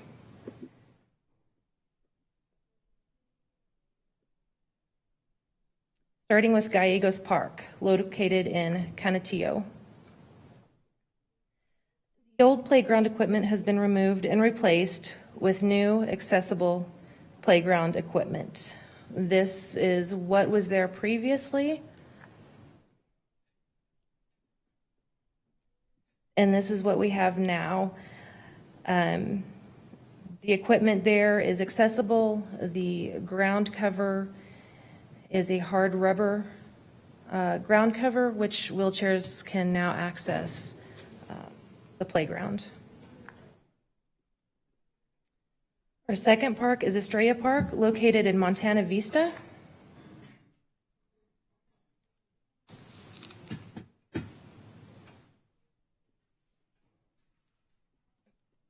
The old playground equipment has been removed and replaced with accessible equipment.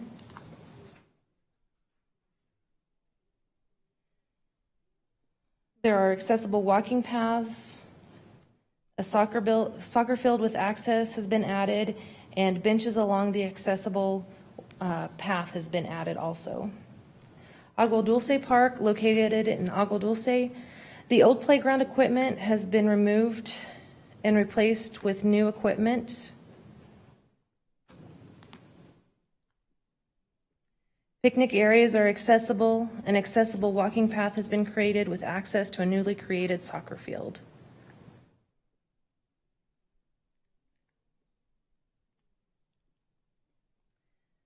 And finally, O'Donnell Park, located in Fabens. 2 sets of old playground equipment have been removed and replaced with accessible equipment.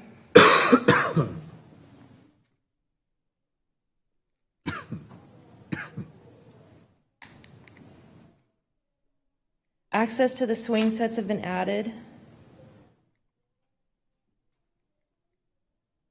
And an accessible path in the park has been added.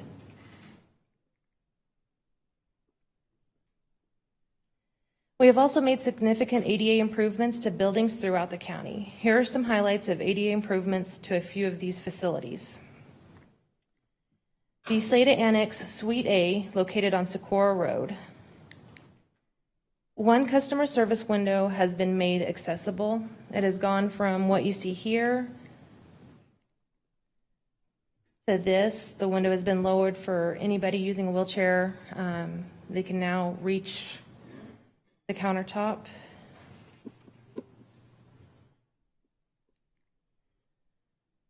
The Juvenile Probation Department, located on Delta Avenue. The restrooms and drinking fountain in the visitation area have all been made accessible.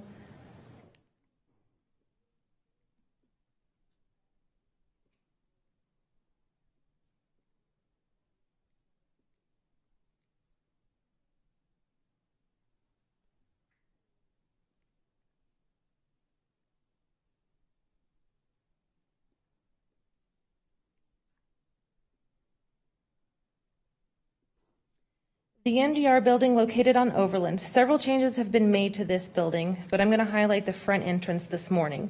The stairway has been made accessible with the addition of handrails and correcting the handrails that already existed. Also, the security door has been moved to another location to make the stairwell more accessible.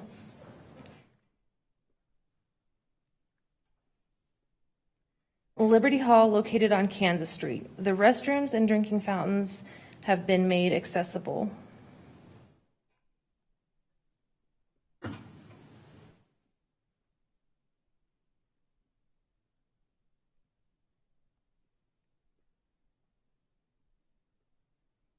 Old restrooms.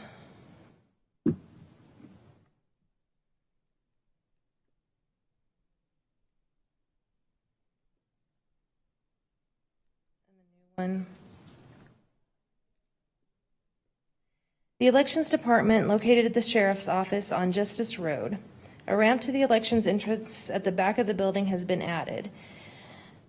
This used to be just a storage for the Elections Department, but they started conducting a lot of their trainings for election time out of this area, so they needed to add a ramp to make it accessible for election workers to come in and do their training.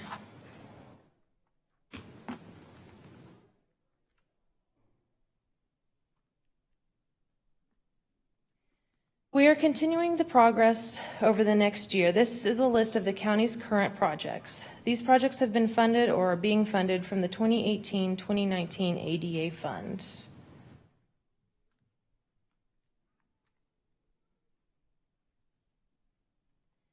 Do you guys have any questions?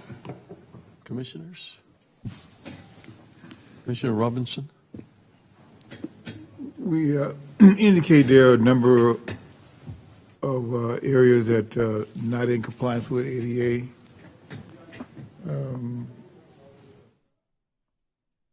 What's the immediate plan? I know we talk about short-term goals and long-term goals. So where are we on our goals to be fully compliant? We work with Public Works. As I stated in there, because we do have so many buildings and facilities to update, we make a priority of 1 to 5, and just kind of work at it from there. Some projects are small and we're able to fix immediately. Some each department may have to incorporate into their budgeting. Amanda? Yes. The way you may have mentioned this, but the prioritization came, the team went out and did community surveys, various use surveys to identify the highest priorities. So those projects are prioritized. Anytime we're doing a project already on a building, we incorporate the ADA transition plan into those projects.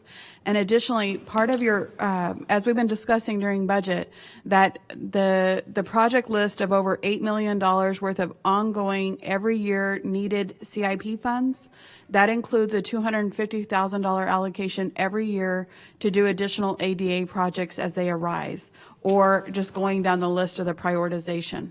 So that's how we're funding it currently, and that's how we're tackling it on the plan. You said as they arise.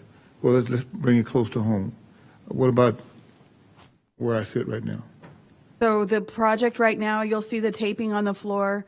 The proposal right now is we're working to lower the dais so that a ramp can be built on this side here. You'll see the tape marks on the floor. We'll be moving out some of the chairs here. You see the tape marks on the floor here, so that we can move Edward and Wally's station area to have a longer workstation that extends from where Christina and I. We've secured a contractor, I believe, for that project. And Norma, you can give us a timeline. Good morning, Judge Commissioners. Norma Rivera Palacios with the Public Works Department. We are working. We have a proposal in place for the work that's to be done here to address the dais. And so it's just a matter of us finalizing that proposal so we can move forward with this, so that it's a permanent solution and not a temporary solution. Okay, well, not just because of me, because sometimes I can walk, sometimes I can't.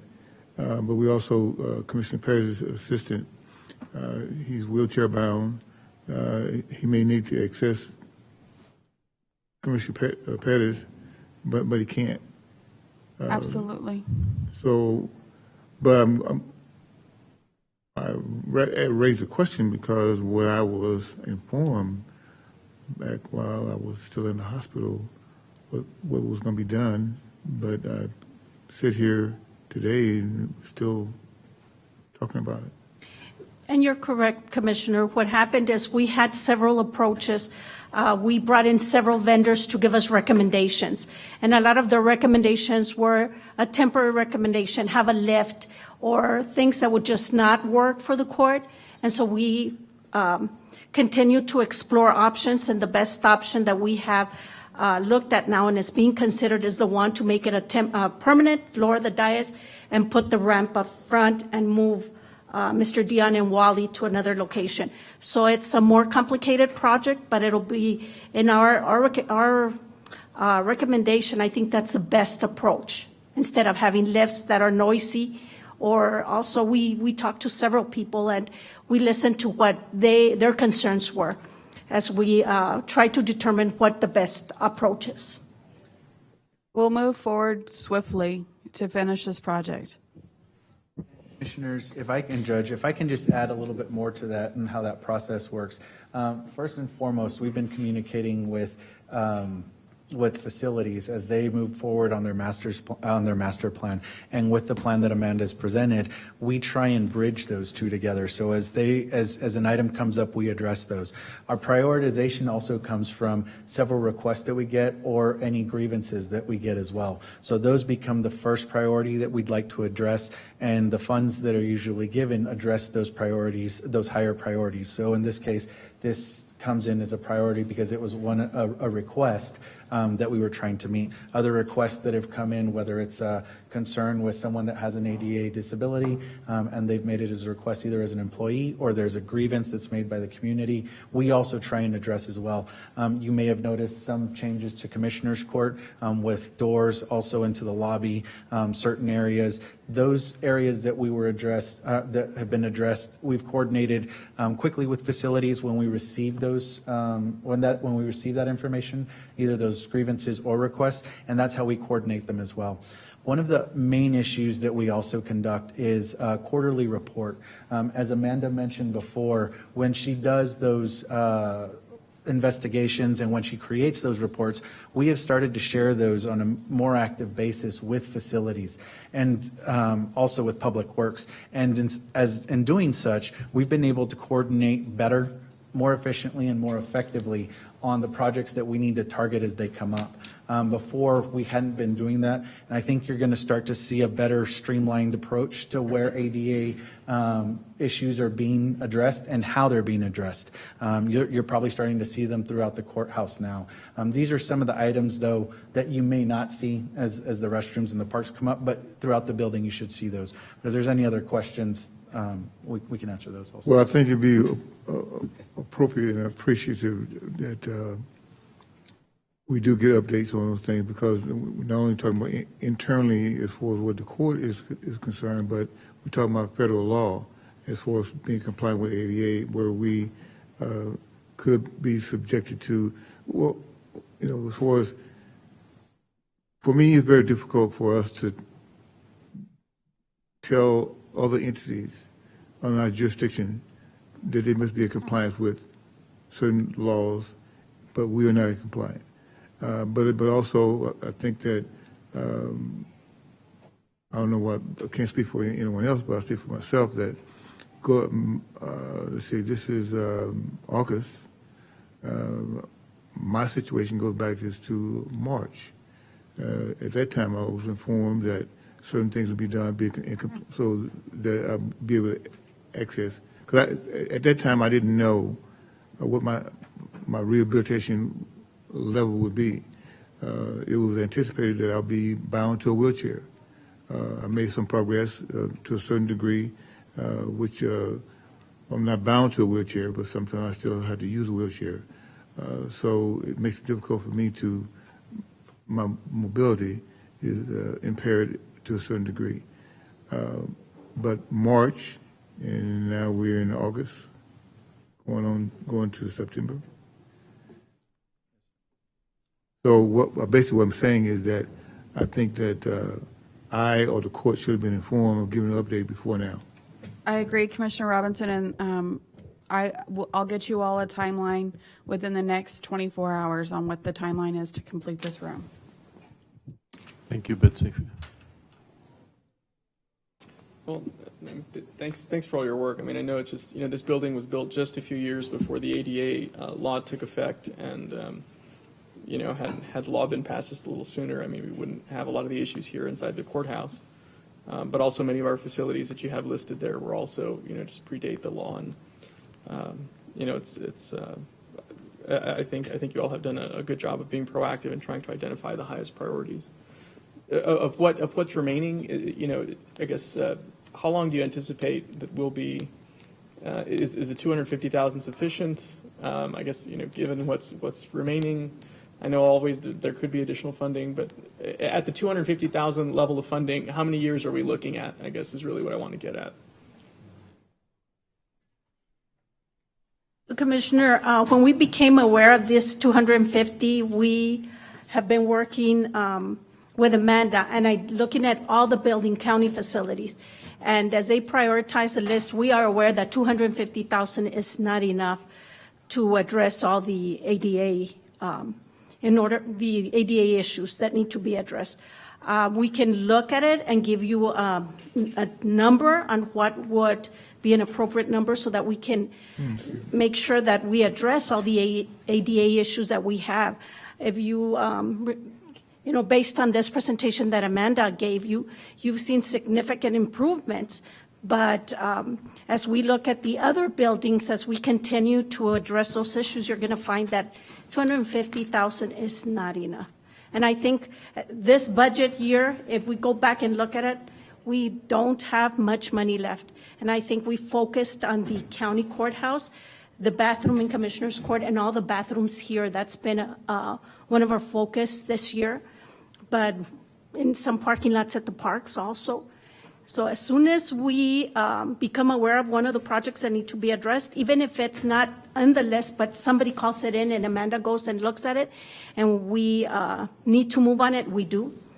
But I think we can also give you a list of the ones that we've included in the list. Maybe they are not that they're not important, they're all important, but maybe not a priority or as much a priority as others. And we'll be glad to bring back a number if the court would like us to do that, and what would be a better number. We might need this for budget purposes, I think. Just to give the court and judge yourself an idea, that transition plan, the reason we bring it back biennially is so that, one, yes, we can show you the progress, but two, is so that you can actually see the items that still need to be done. As Amanda presented, we've addressed roughly 9 buildings and 14 parks, which is a minimal amount when you compare it to 63 facilities that are actually that the county has. This building alone, Commissioner Perez, as you pointed out, we were built right before the transition on ADA law change. It might sound like a lot, but there was hundreds of violations as soon as the law passed because we were so out of date. And so those public areas are what we've tried to attack quickly in coordination with Public Works. So as Norma mentioned, you do see the changes in the restrooms. You do see the changes in all those areas. But again, we can probably work with Public Works to get you a number and bring that back. And you will, in fact, see that in the new transition plan that we need to bring to you again in that second year. And maybe we'll change that up with the direction of the county administrator on how to present that so that it gives you a better look at what's still left, as well as with the number that you can familiarize yourself with. So you have established timeline based on the available funding that's been provided to you? Yes, sir. That might assist. Okay. Thank you. Amanda or Michael, sometime back, there had been some people had called about having an advisory board. Could you address that, please? Or were the statuses on that, or your decision to go forward, or?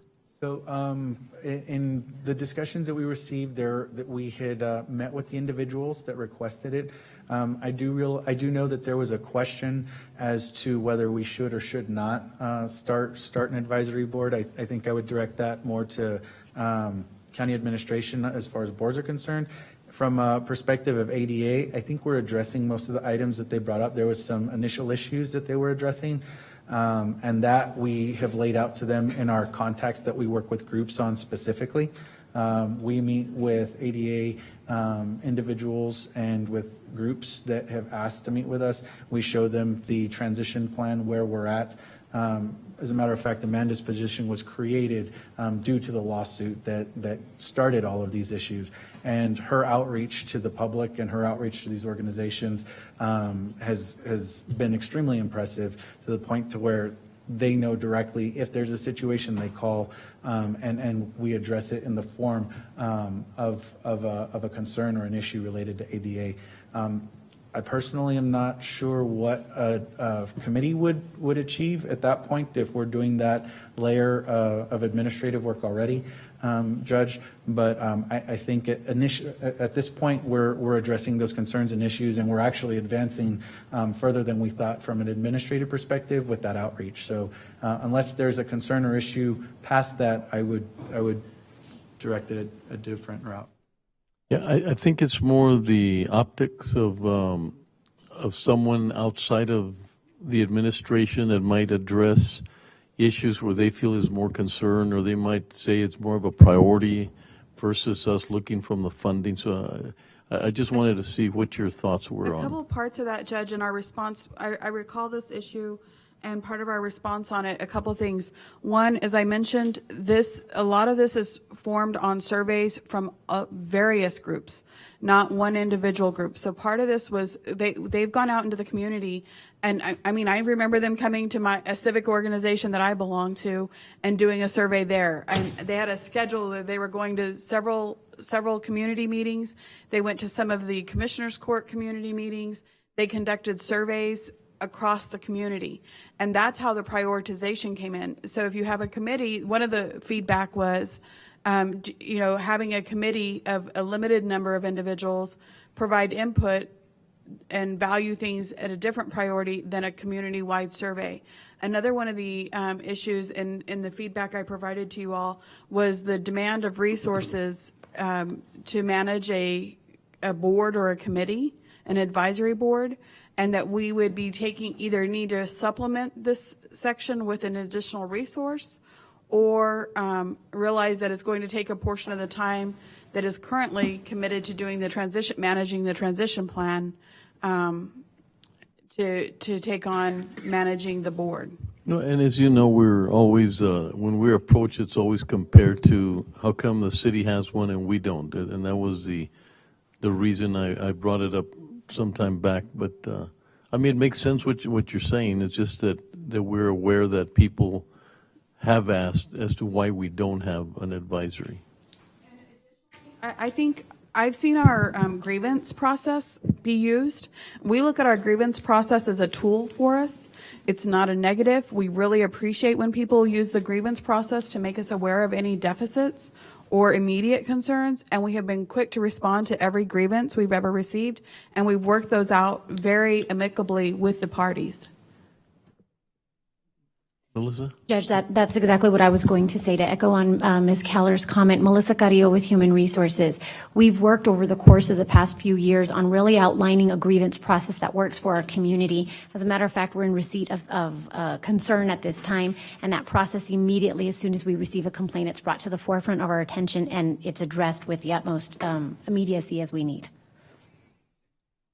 Commissioner Perez? And also, I know we talked about this, I think, briefly. When we apply for grants, like for the Safe Route to Schools, where we construct sidewalks, I mean, are you all coordinating with that? Because I know that last time some sidewalks were constructed, we went out there and there were some accessibility issues that we experienced. So one of the things that we absolutely continue to improve on as well is we have worked with Public Works on every project. Okay. So as facilities begins any project, in the beginning there were some communication issues. We didn't know when we should start talking to ADA and when we shouldn't. At this point, I can definitely say, and I was just talking with Norma, anytime a facilities project starts, they reach out to ADA to make sure, are we doing it within the compliance standards that we're But supposed including to? like grant projects where we're building sidewalks out in communities, I just want to be sure that there's coordination.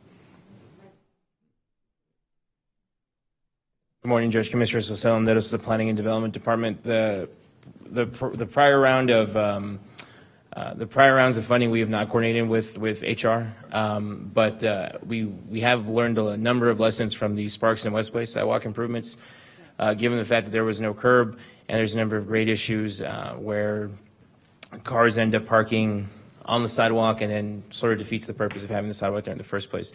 That was just a result of trying to stretch out the funding as much as possible, but we have taken lessons from that and are starting to ensure that we introduce the necessary infrastructure like curbs and reinforcing driveways and reinforcing concrete in areas that we know it's going to be high use to prevent any issues like that. But typically for ADA improvements, a lot of that is coordinated with strictly facilities because it's to county-owned properties.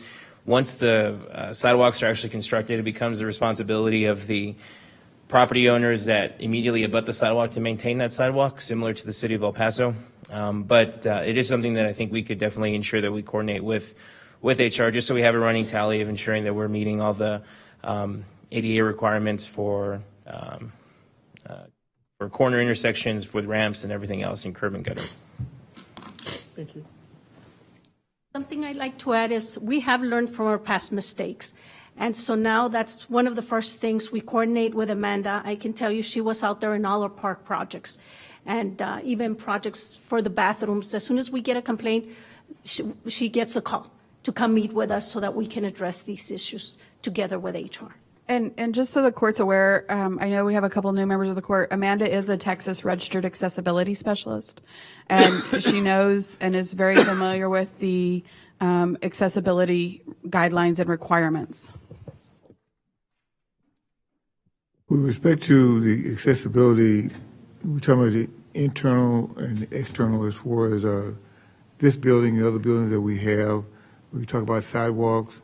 With respect to the question about the advisory board, which would be appropriate to have, their concerns is not just sidewalks, accessibility to buildings. You got parking violations where people park in handicapped parking spaces that are dedicated to those people that have disabilities. The also issue deal with the concerns they have with accessibility going to a local restaurant. Other issues along as far as the housing. Do the public housing have apartments that are accessible for our residents? So it's more than just, well, we comply with the law as far as them getting in our buildings. So I think that it would be a good tool for us to use and to have an advisory board.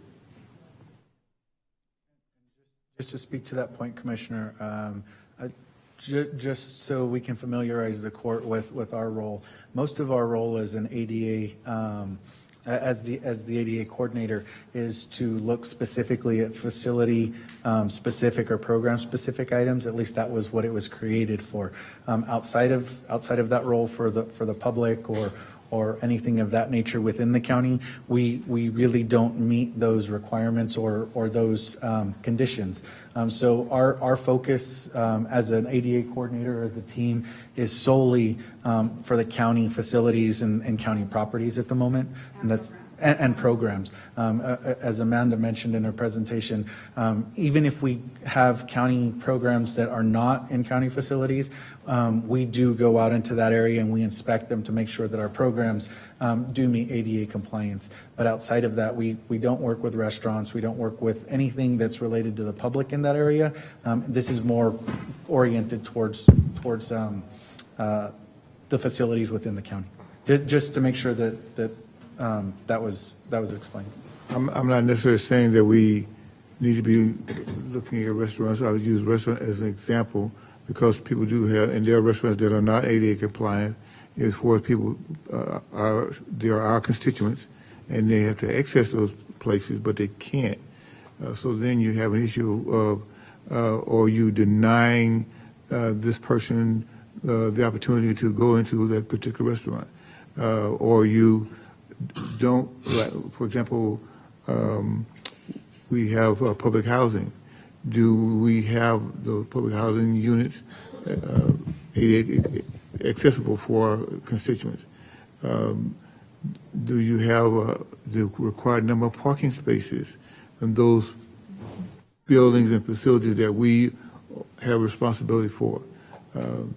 So it's just not just one thing, is what I'm saying. And Commissioner, yes, sir, just to start closing up on this item, absolutely, we hear your concerns, and these are several things that have already been addressed by our ADA coordinator to include the parking, to ensure we meet the number of accessible spaces per floor, to ensure that our new buildings are done with compliance, and to go back and look at those that were prior to the law taking effect and doing what we can to achieve those standards. But we absolutely will continue to work together with the Public Works Department, our Facilities Department, and our Chief Administrator in what we're doing, and we'll work on communicating in a much more timely fashion. Rather than once a year, maybe we can start communicating some of those highlights via email in a different format so that you're aware. But we'll continue to work on all of this. Okay, well, lastly, I would say that we should not just restrict ourselves.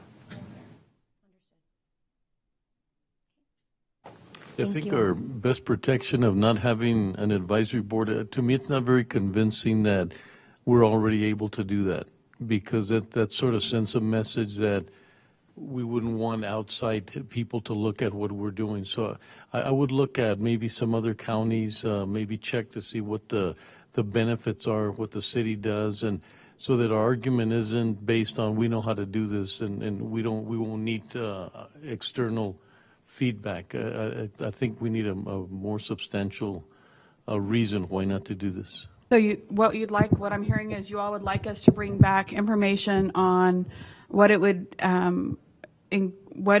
take to create an advisory committee and any parameters of a committee. I think more the benefits, and like I said, when you tell the outside, we really know how to handle this and we know how to do this, the message might be, that an advisory board would not be able to look at what everybody's doing here. And so why does the city have it? We get, compared whether we like it or not, we get a lot of questions as to why we don't have one. So I'd like to have a better reasoning behind that other than we can handle it internally. We can definitely bring back a presentation. I will tell you one key point is we do not have code enforcement authority. We don't have the ability to make codes where cities do. But we can definitely bring back the information about the pros. What are the pros of having a committee? What kind of functions could they do? Nothing frustrates a committee, in my experience, more than bringing up issues that they can't do anything about. And if we have no ability to do anything about it, that can frustrate a committee. And it also is difficult for staff to know that you feel like you're spinning your wheels. You're not able to accomplish anything because we don't have the authority. But it's definitely something we can look at the pros and bring back the information to the court as to what resources it would take and what it would do to implement. I don't see it as an immediate priority, but I think if we're working on it and somebody asked again why we don't have one, at least we could tell them we're working on trying to understand the pros and cons of having one. Yeah. Okay, thank you. And I'd also caution just the amount of, we also need to be cautious that it takes up a lot of staff time to also staff these. We also have members of the county attorney's office that goes into these committee meetings. So we just need to balance that out, at any time that we establish a committee that it does take significant staff time that might require an additional appropriation for that if we're going.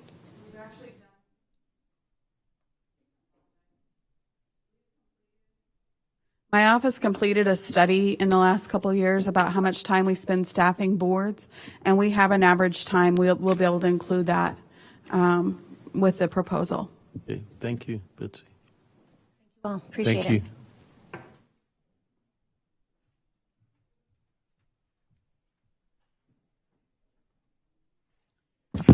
Judge, we're ready to go back to item number 12. Would you like to?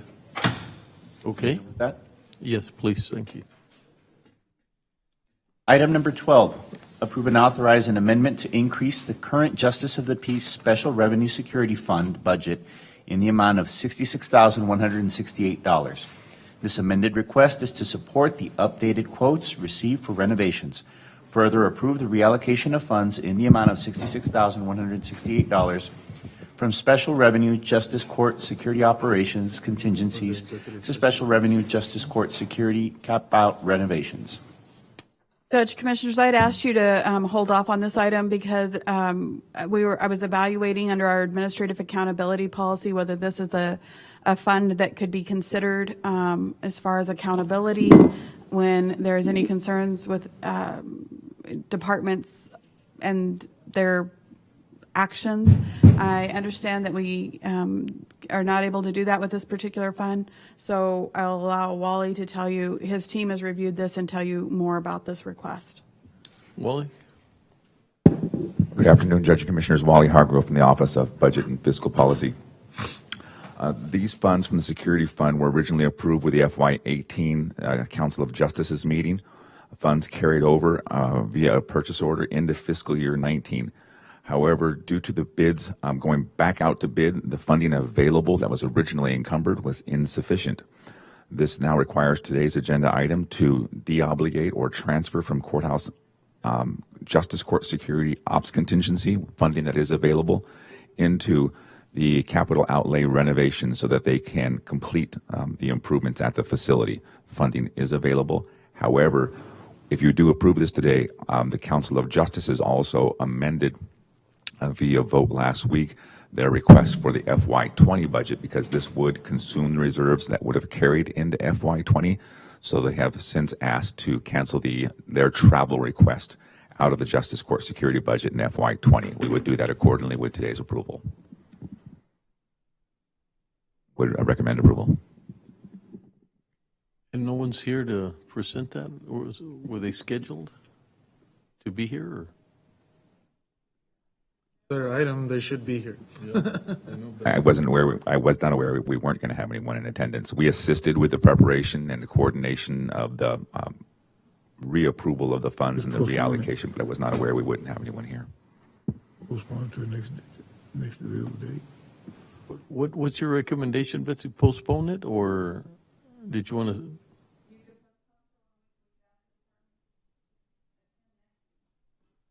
And Commissioner Stout, would you rather have that an executive session or? No, I thought this, I was confused. I thought there's another one that we needed to do in executive session. I will tell you, this item being brought back, if budget's approved it was on FY18's original security upgrades to the JP. I would proceed versus having someone from the JP office come down next Monday. Your recommendation is to proceed? Approve it, the item. Yes, sir.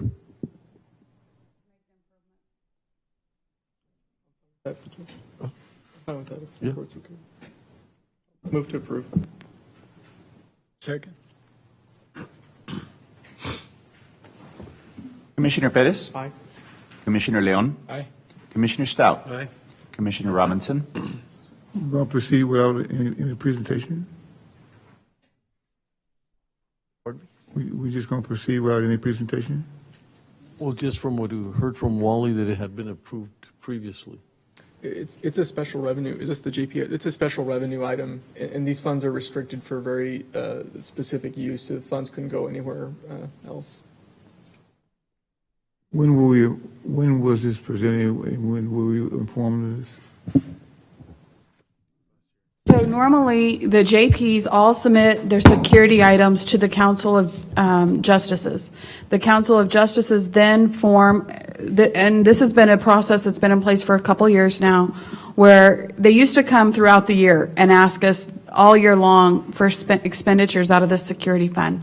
A couple years ago, we asked them to start having a budget process, forming all of their security projects and all of their technology projects, which are their two special funds that are very restricted as to what they can be used for. So a couple years ago, they came together, they put a budget together for FY18 for security projects. That was when this was originally presented, and it was approved by Commissioners Court. So their failure to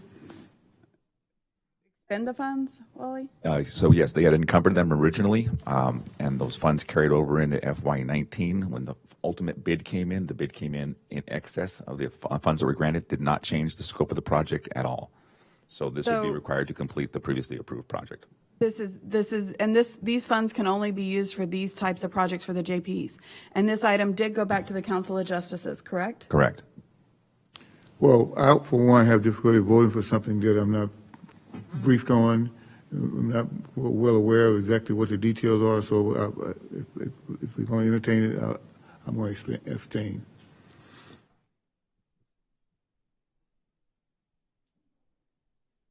Judge Samaniego? Aye. Motion carries. Thank you.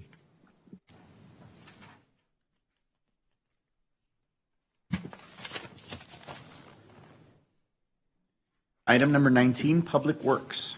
Approve and adopt the road entry and access permit, including the applicable fees and procedures related to the disturbance of county rights-of-way caused by granting entry and access to facilities as part of the county's development of the fiscal year 2020 budget. Further, approve and adopt the road inspection and maintenance fund, fees, and procedures relating to the cutting of county rights-of-way as authorized by Texas Local Government Code Chapter 240.907.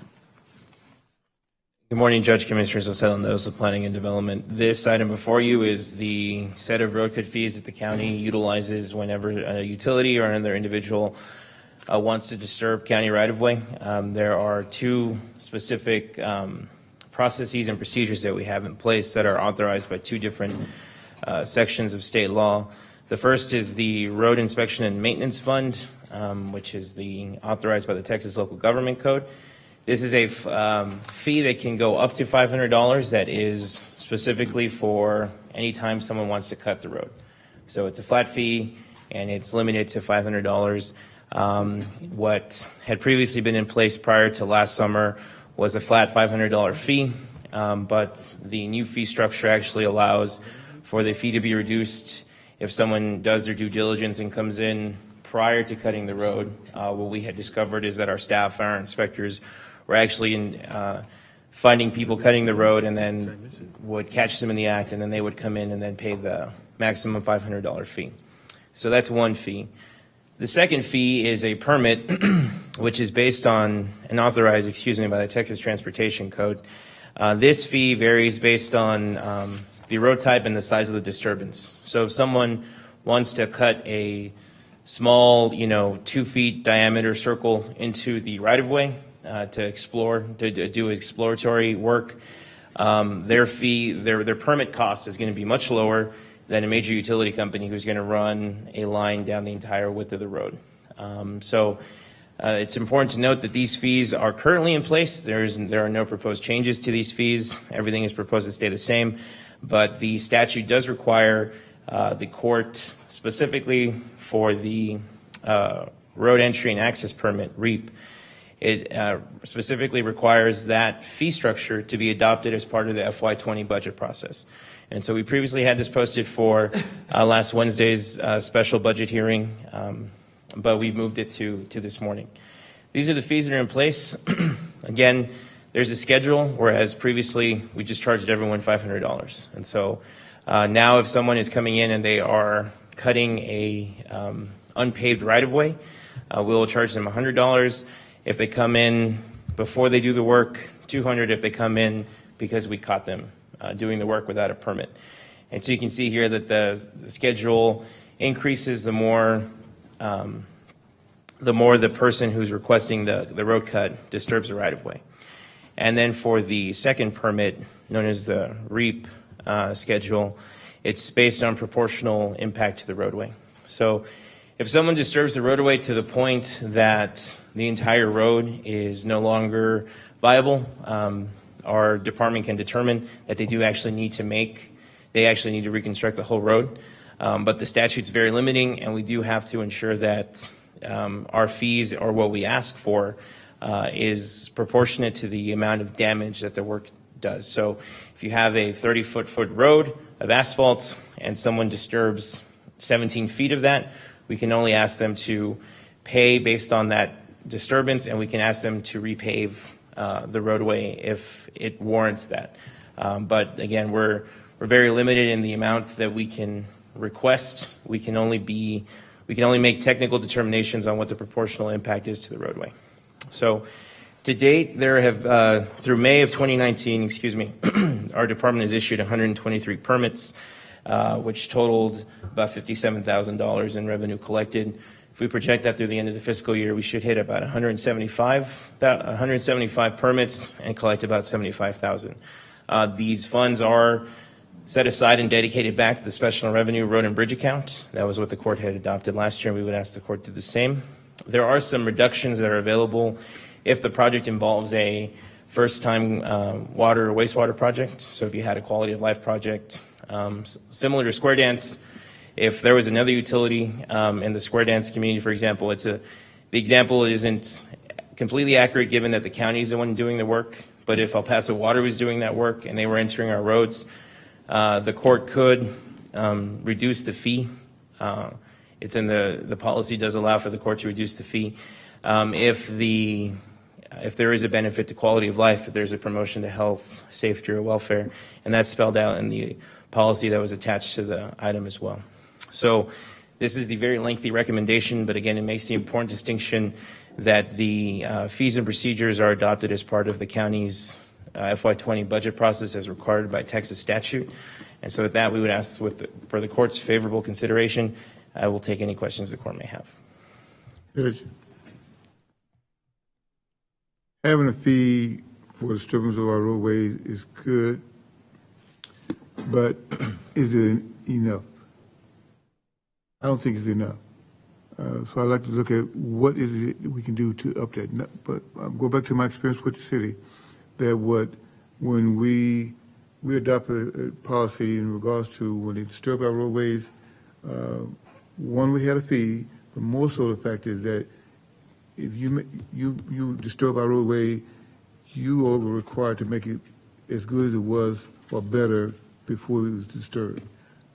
So the question I have for you is, the fee that we charge, is that sufficient enough to make it as good as it was before? So the fees that we charge are based on a schedule of proportional impact. And I guess it's important to note that if I cut the road, the current processes and procedures require me to fix the road back to its original condition. And if the road cannot be fixed back to its original condition because it's just too compromised at that point, I would be responsible for reconstructing, doing a full reconstruction. So our procedures do require that, do allow for that. So the fee is on top of that. And that fee is based on a 5% chance of failure. So in the event that, which was an estimate that was developed by our staff in working in collaboration with private sector engineering consultants, who typically cooperate and help the county Public Works Department develop policies like this. We figured for every 20 improvements that occur, one of them is going to fail. So there's about a 5% failure rate. So the fees are actually based on that. So this fee schedule here, which shows how much it costs per square yard to make those improvements, that's based on the assumption that 5% of the time it's going to fail, and the county is going to have to go back and fix that, right? And so we also allow, the policy specifically allows that if there's a failure, there is a warranty period of 1 year.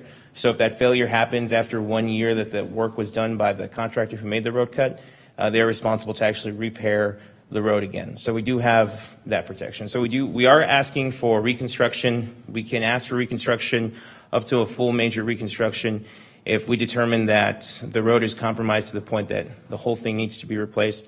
And then we collect that fee as an insurance to allow us to make those improvements if necessary in the future. So you say the fee is based on their failure. Right. So again, if they fail, how much does it cost us to fix it?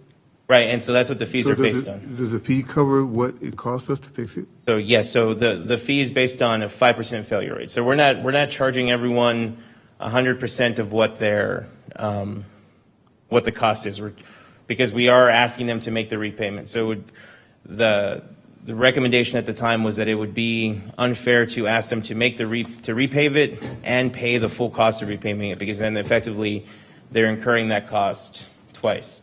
So they're paying for their, what our fees are based on is the calculation of what the of a 5% failure rate. So of all the roads that are cut, 5% of those are going to fail, and at some point we're going to have to go out there, we're going to have to fix them, and that's what those fees are.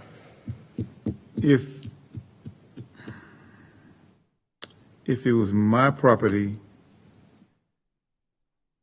and he or she did not repair it back to the original condition, he failed,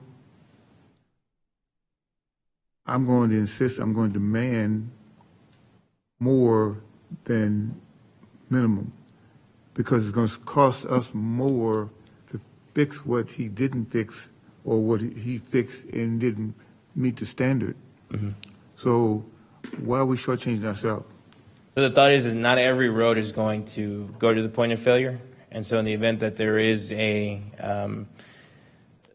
so in lieu of charging, it works a little bit like insurance, right? Instead of charging everyone the full cost of what their expected health premiums are going to be, everyone just pays a monthly lower premium, and then we bank on the fact that not everyone is going to get sick.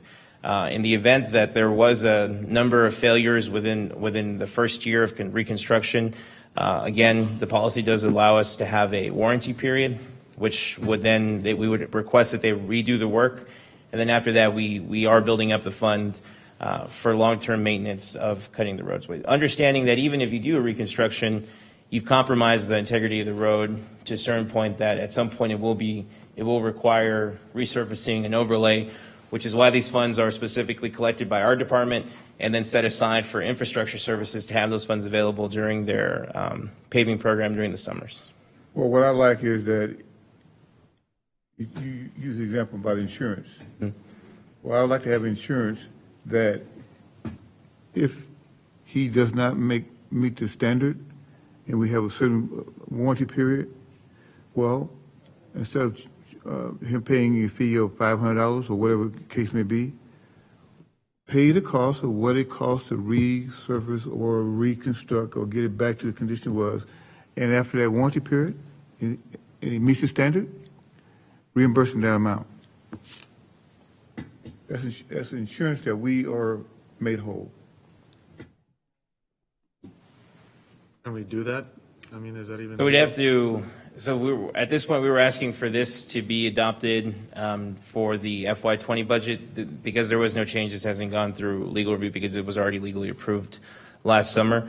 There are a lot of limitations working within the state statutes, as the court is aware. We don't have a lot of the latitude to enact certain policies as other local governments in Texas do. But it's something that, if the court would like, we can take back. At this point, we were recommending adopting this as part of the FY20 budget process to ensure that those fees can be accounted for, and we can continue to collect the fees at the beginning of fiscal year 20. Well, Judge, I would like to see if we explore the possibility, because I want to make sure that we are made whole. I don't think we should be spend one penny for something that someone else. Yeah, I think the attorney is going to tell you we can't do that. Good morning, Commissioner. Eric Morales, Assistant County Attorney. That is correct. The short answer is we cannot charge them the full amount. Under the way the law is set up, we can only charge them a certain proportional amount. We are limited to what we can charge them. We went over this many, many, many times and discussed it. I understand what you're saying. I certainly respect the idea of getting the return on investment and everything else. Excuse me. But the short answer is we can't charge the full amount every time. Yes. So they apply for the permit to cut the road. Right. They pay us the fee. That's correct. 3 months later, after they've repaved the road, it sinks right where they cut and where they repaved. If it fails, can we go after them for the damage and the breakdown? Yes, so the policy does allow for a 1-year warranty period. So the department has the ability to require someone to make sure that the road is built back up to what it should have been. In the event that it is not, we would refer to the county attorney. We would defer to the county attorney's office and working with them for any enforcement action that the court and the county may have at its disposal.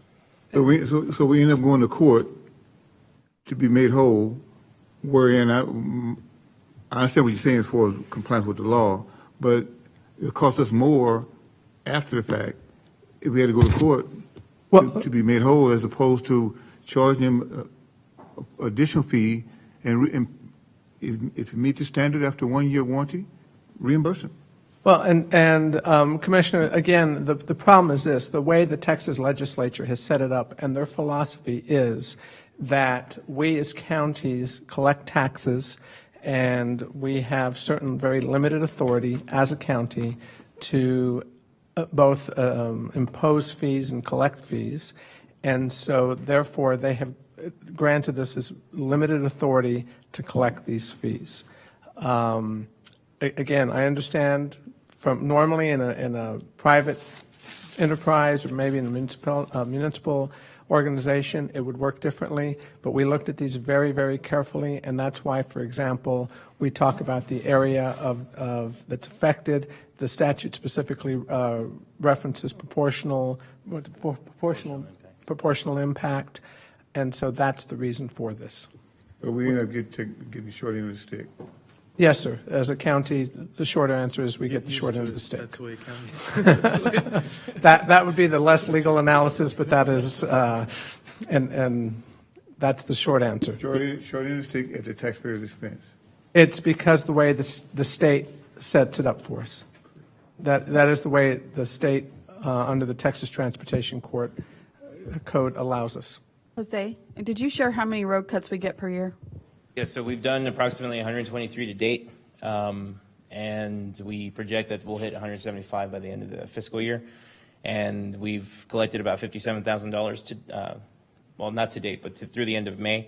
And we anticipate that hitting about $75,000. So that $75,000 may not seem like a lot, but that $75,000 were funds that were not being collected because prior to last summer we were not collecting and issuing both of these permits and programs. So it's a vast improvement in an attempt to ensure that we are, in recognition of the fact that we don't have a lot of land use authority, we do want to ensure that we are enacting and enforcing as much of that authority that we do have as possible. So we fought tooth and nail for more. I think Eric's favorite word is no. So we definitely understand, Commissioner, and we worked on this, but this is a pretty sound technical document in terms of the fees and the schedule that's been adopted, and it's, again, to the maximum extent as allowed by law. Okay, just a thought.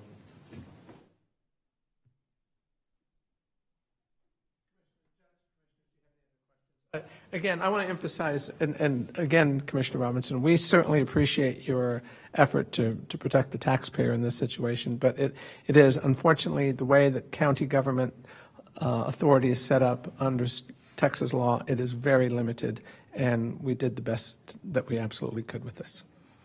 Thank you. Thank you. Move to approve. Second. Judge Wally Hargrove from the Office of Budget and Fiscal Policy. The county auditor has provided the appropriate revenue estimates for the inclusion in the adopted FY20 budget.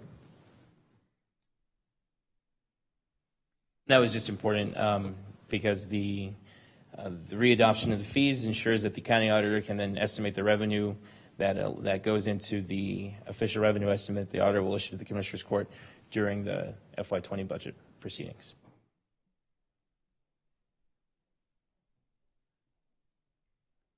Commissioner Perez? Aye. Commissioner Leon? Aye. Commissioner Stout? Aye. Commissioner Robinson? Aye. Judge Samaniego? Aye. Motion carries.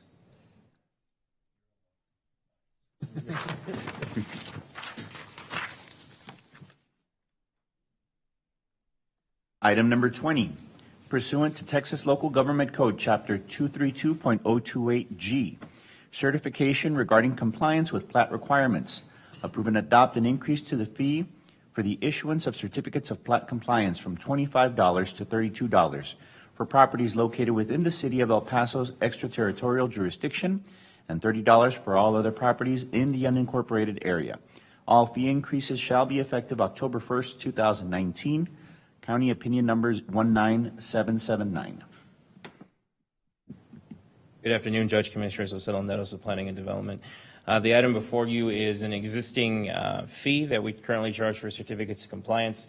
Under the consent agenda weekly, you'll notice that our department places an item approving the certificates of compliance that are issued to county residents who are requesting utility service from either the water, wastewater providers, or the electric company. These are specifically set aside for counties along the U.S.-Mexico border and were adopted in 1995 to prevent the proliferation of colonias, to ensure that land was not being sold without adequate access to safe drinking sources and appropriate wastewater providers.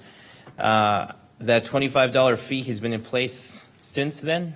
The statute actually allows for the fee to be set at either $30 or the similar cost that a city charges its residents for a similar certificate within the extraterritorial jurisdiction of that municipality.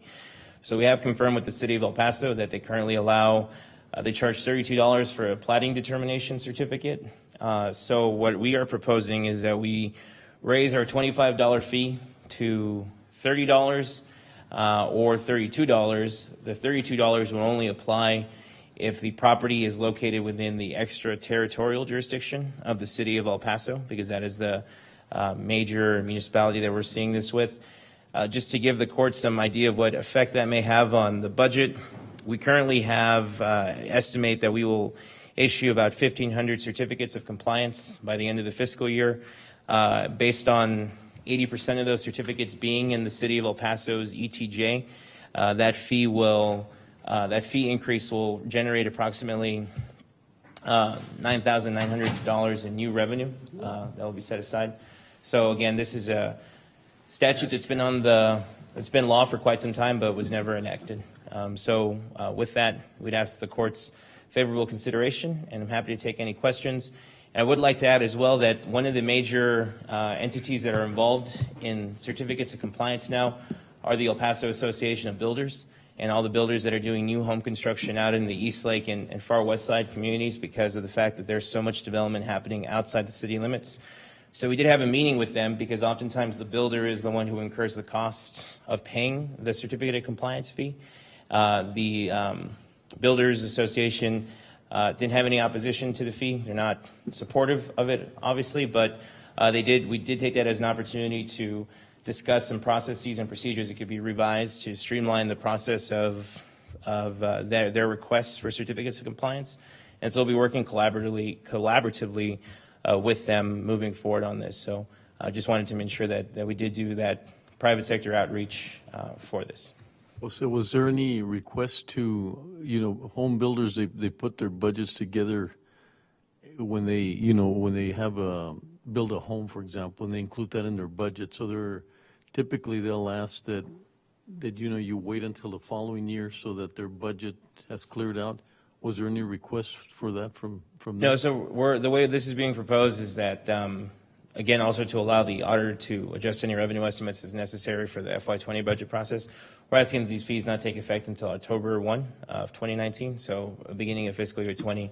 And then we had reached out at the end of July, so they have about a 3-month or 2-month lead time on this. But they also mentioned it's just it's a small nominal fee. It's an increase of $7, so it doesn't really affect their budget, the budget significantly. Okay. Yes, sir. Motion to approve? Second. Commissioner Perez.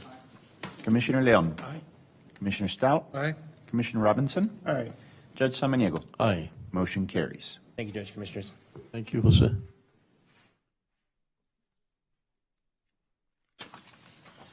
Betsy, just for organizational purposes, we're thinking of going through having lunch before we go into executive session. That way, if anybody's wondering or needs to leave or.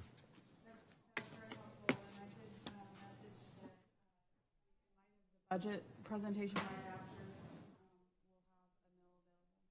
after. Okay.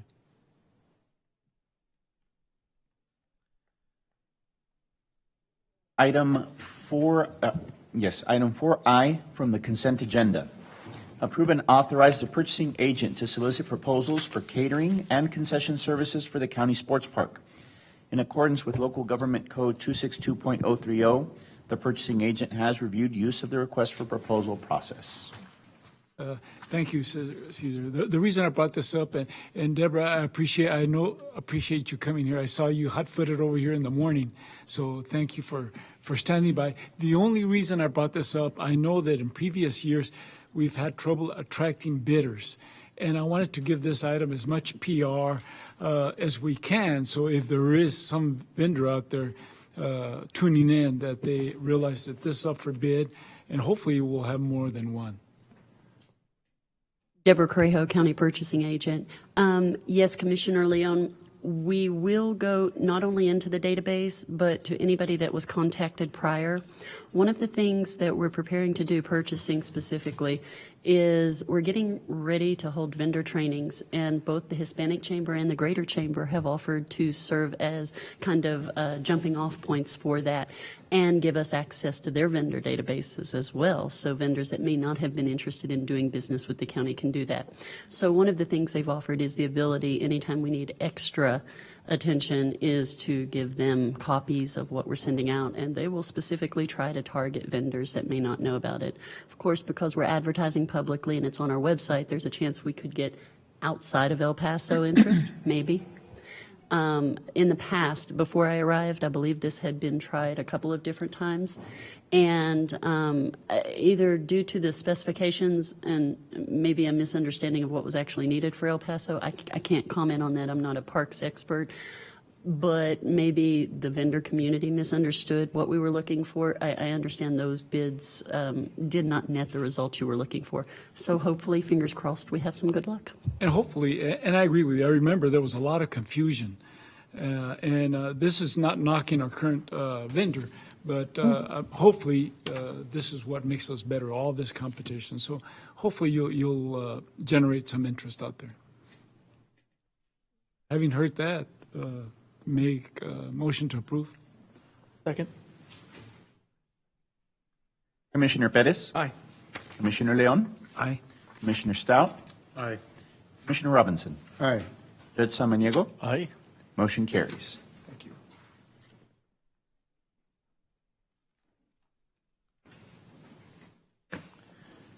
Item number 21, approve and authorize the county judge to sign the interlocal agreements and resolutions for the use of cooperative purchasing programs, the interlocal purchasing system, contract number 2019-0559, and the Goodbye Purchasing Cooperative, contract number 2019-0564. Deborah Correjo, County Purchasing Agent. This request, it comes ahead of time of when we might think we could use these cooperatives. If you look in your backup, you will see a list of current cooperatives Commissioner Court historically has allowed the purchasing department to use as we respond to the needs of our departments.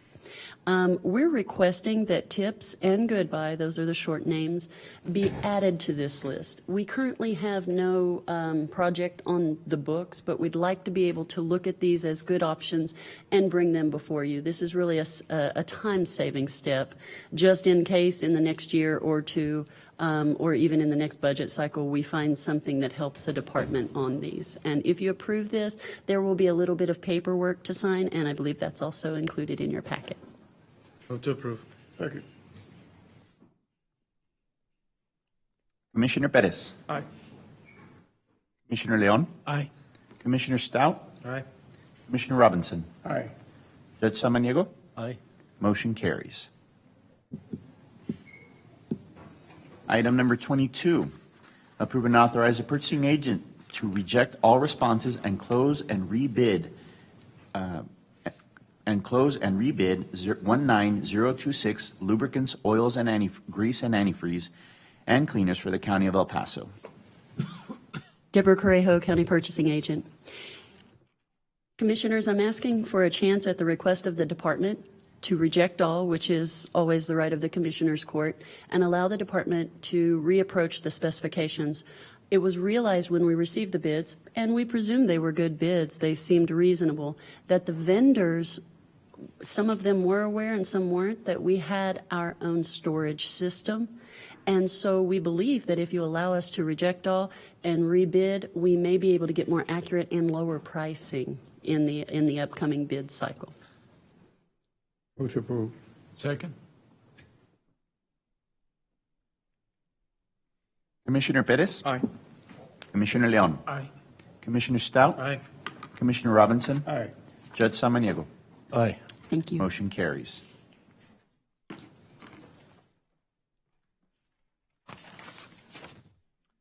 Item number 24, Budget and Finance. Approve amendment number 44 to the County of El Paso's 2018-2019 operating budget.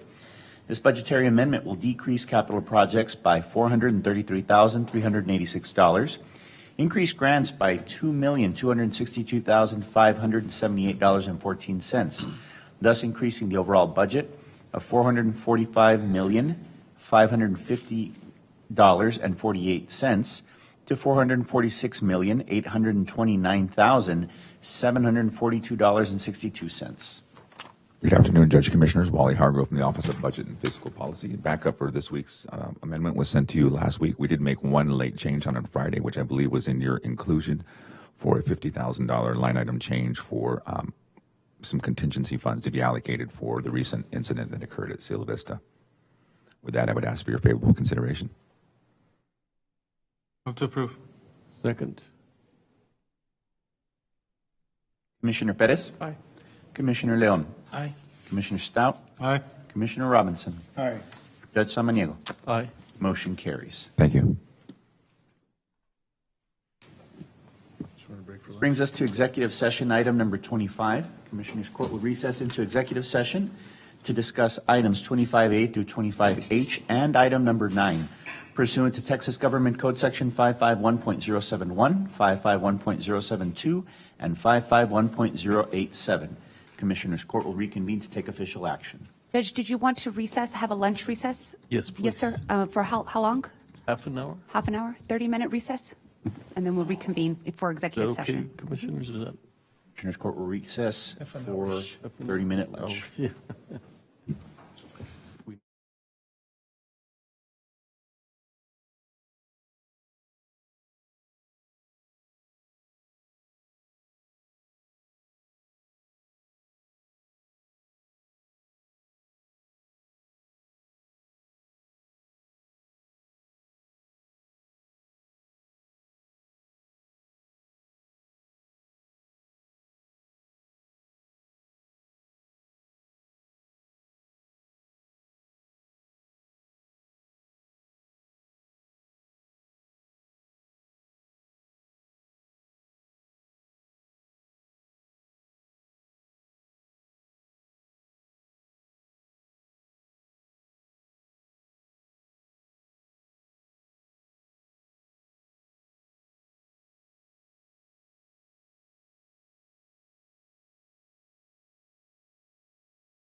Sure.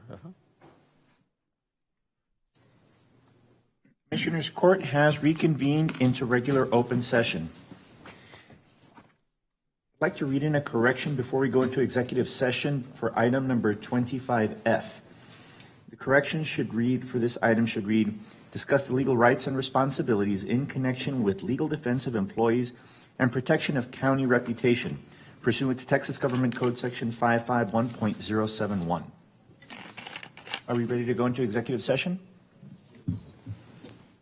At this time, Commissioners Court will recess into executive session to discuss items 25A through 25H and item number 9.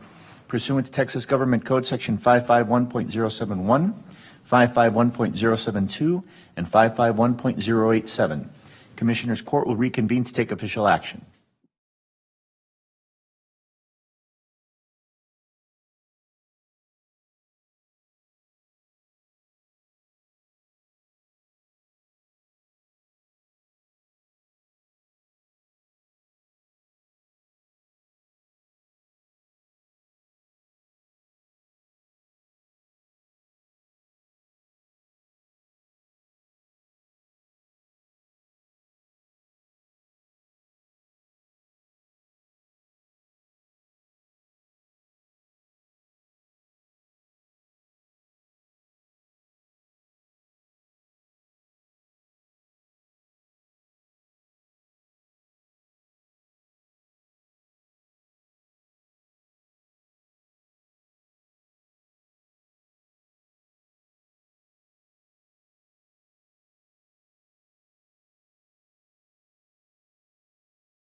Commissioners' Court has reconvened into regular open session. Item number 26, approve and authorize the purchase of the property located in BET Survey 126, 127, and 128, University Land. Further authorize the county judge and purchasing agent to execute the necessary documents for the purchase of the property. Contract number 2018-0898. Good afternoon, Judge, Commissioners. Los Alamos with the Planning and Development Department. We've been able to successfully negotiate the purchase of the property and would ask for the court's favorable consideration and approval of the item. Able to take any questions the court may have.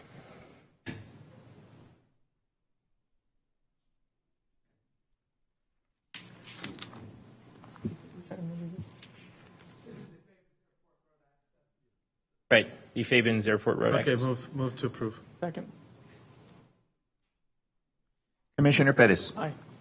Commissioner Leon. Stepped out. Commissioner Leon stepped out of the meeting. Commissioner Stout. Aye. Commissioner Robinson. Aye. Judge Samaniego. Aye. Motion carries.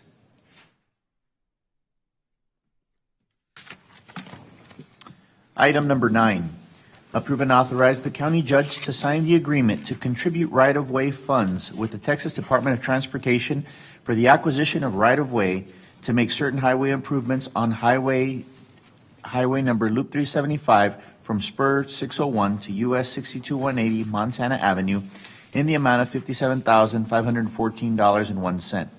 Further authorize the county judge to sign the required resolution. Funding is available in GF EPCMP CAR project land. Contract number 2019-0225. Good afternoon, Judge, Commissioners. Los Alamos with the Planning and Development Department. I do believe the court had questions for representatives from TxDOT who have made themselves available, so we would defer any comments on the project or anything else like that to them. Coming up.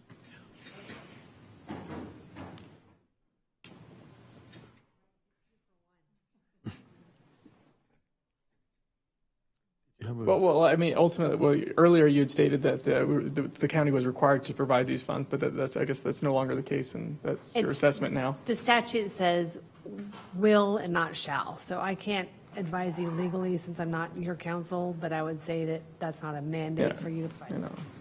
I'm not asking for a count. It just that was the representation, I guess, that you had made earlier. But I guess that there was there was question amongst the court that the consequences of not contributing. I mean, what is it that TxDOT seeks, I guess, from the county? I mean, this is about a $55 million project. I believe it's around $60 million, and we're seeking the 10% portion of the funds utilized for right-of-way acquisition for the project. So it would be 10% of our right-of-way acquisition cost in order to acquire the land to, to build the road system. Parcels that fall under the county's jurisdiction. It is not. Would you both introduce yourself? I'm so sorry. I just jumped right in. I'm Melinda Skiller, and I'm the right-of-way attorney for TxDOT. And Araceli Olmos, TxDOT right-of-way agent, also project manager for Loop 1. And you were commenting, we Yes. sort of cut you So off. the amount that's being presented is specific to those parcels that fall under the county's jurisdiction. It is not 10% of the entire project price, but only those parcels that fall under your jurisdiction.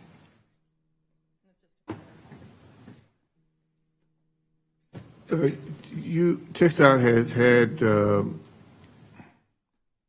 reciprocal agreements with the county in the past on a variety of projects that was beneficial to TxDOT as well as the county. Correct. Yes, sir. Had a master funding agreement for some time where we have an agreement to fund certain projects.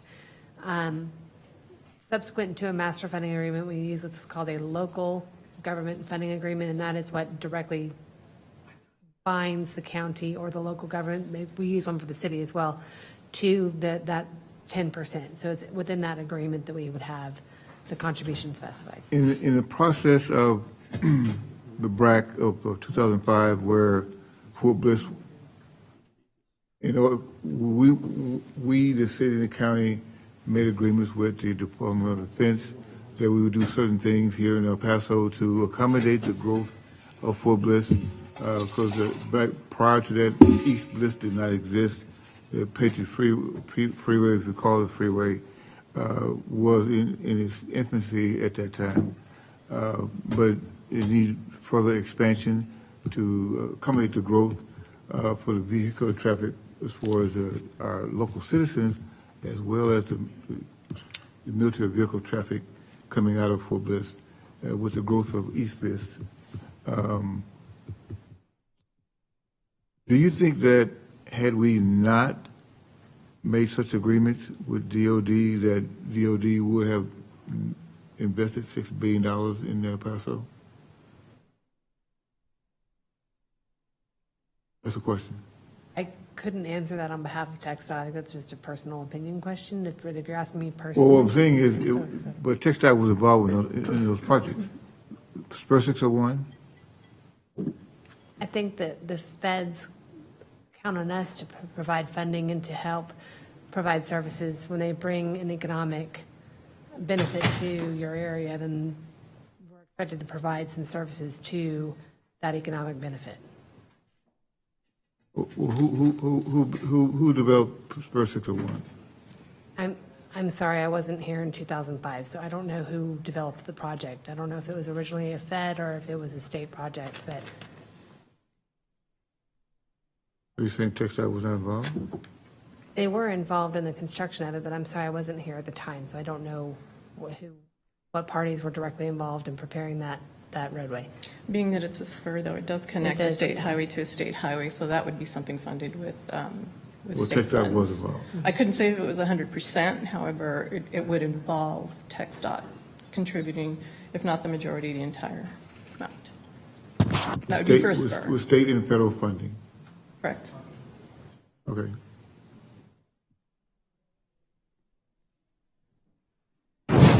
Questions? I move to approve. Second. If I may. I know that one question was what were the consequences? If the court were to not approve, what some of the, I guess, consequences might be of that, and what were some of the benefits of approving the agreement? That was something that the court had wanted some more information on. We felt you all might be able to provide. If the funding is not approved, then TxDOT can pull the project and just cancel it completely. We could seek alternate funding sources. We could see if there's some way that we could get more buy-in from the city and more buy-in from our commission and see if they're interested. But more likely than not, if the funds have already been paid by the city and the funds have already been allocated by the state, we probably couldn't adjust that budget right off the bat.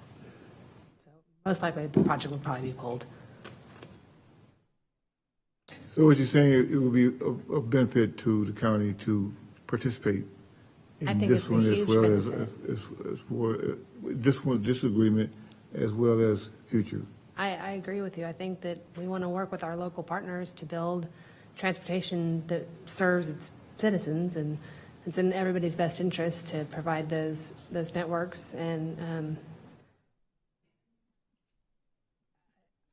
I would think that this would be a wise investment. It's going to benefit not only your citizens, but also the huge economic impact of Fort Bliss. And if I heard you correctly, there's a possibility the whole project could be put on hold because of the It will be put on hold for sure, because we can't advance the funds that quickly. So it'll have to be paused until we figure out the funding source, if we can come up with one. If we are unable to come up with one, then we could just table the project completely. We could scrap it and just not complete it, or we could seek alternate funding, see if we can get additional state resources for it. But all that takes time, so it wouldn't be anything immediate. So we have a motion, a second. Commissioner Perez. No. Commissioner Leon. Just a second. Christina, we're still in executive? No, sir. We're already, okay. Can you tell me, I stepped out for a second. Jose, can you just briefly The question is, are we going to pay the 57 or not? Yes, sir. And the motion is to pay it? Yes, there's a motion on the floor to approve the agreement to contribute the $58,000 to the right-of-way. The county attorney's office has briefed the court during executive about legal rights and responsibilities. And then TxDOT has offered the slight difference of opinion on how the statute, or how the administrative code rather, is interpreted. So at this point, what's before the court is to approve. So that's the motion that's on the floor right now. Thank you. Thank you, Sim. Aye. Commissioner Stout. Aye. Commissioner Robinson. Aye. Judge Samaniego. Aye. Motion carries. Thank you, and thank you for waiting this whole time. Appreciate it. Thank you.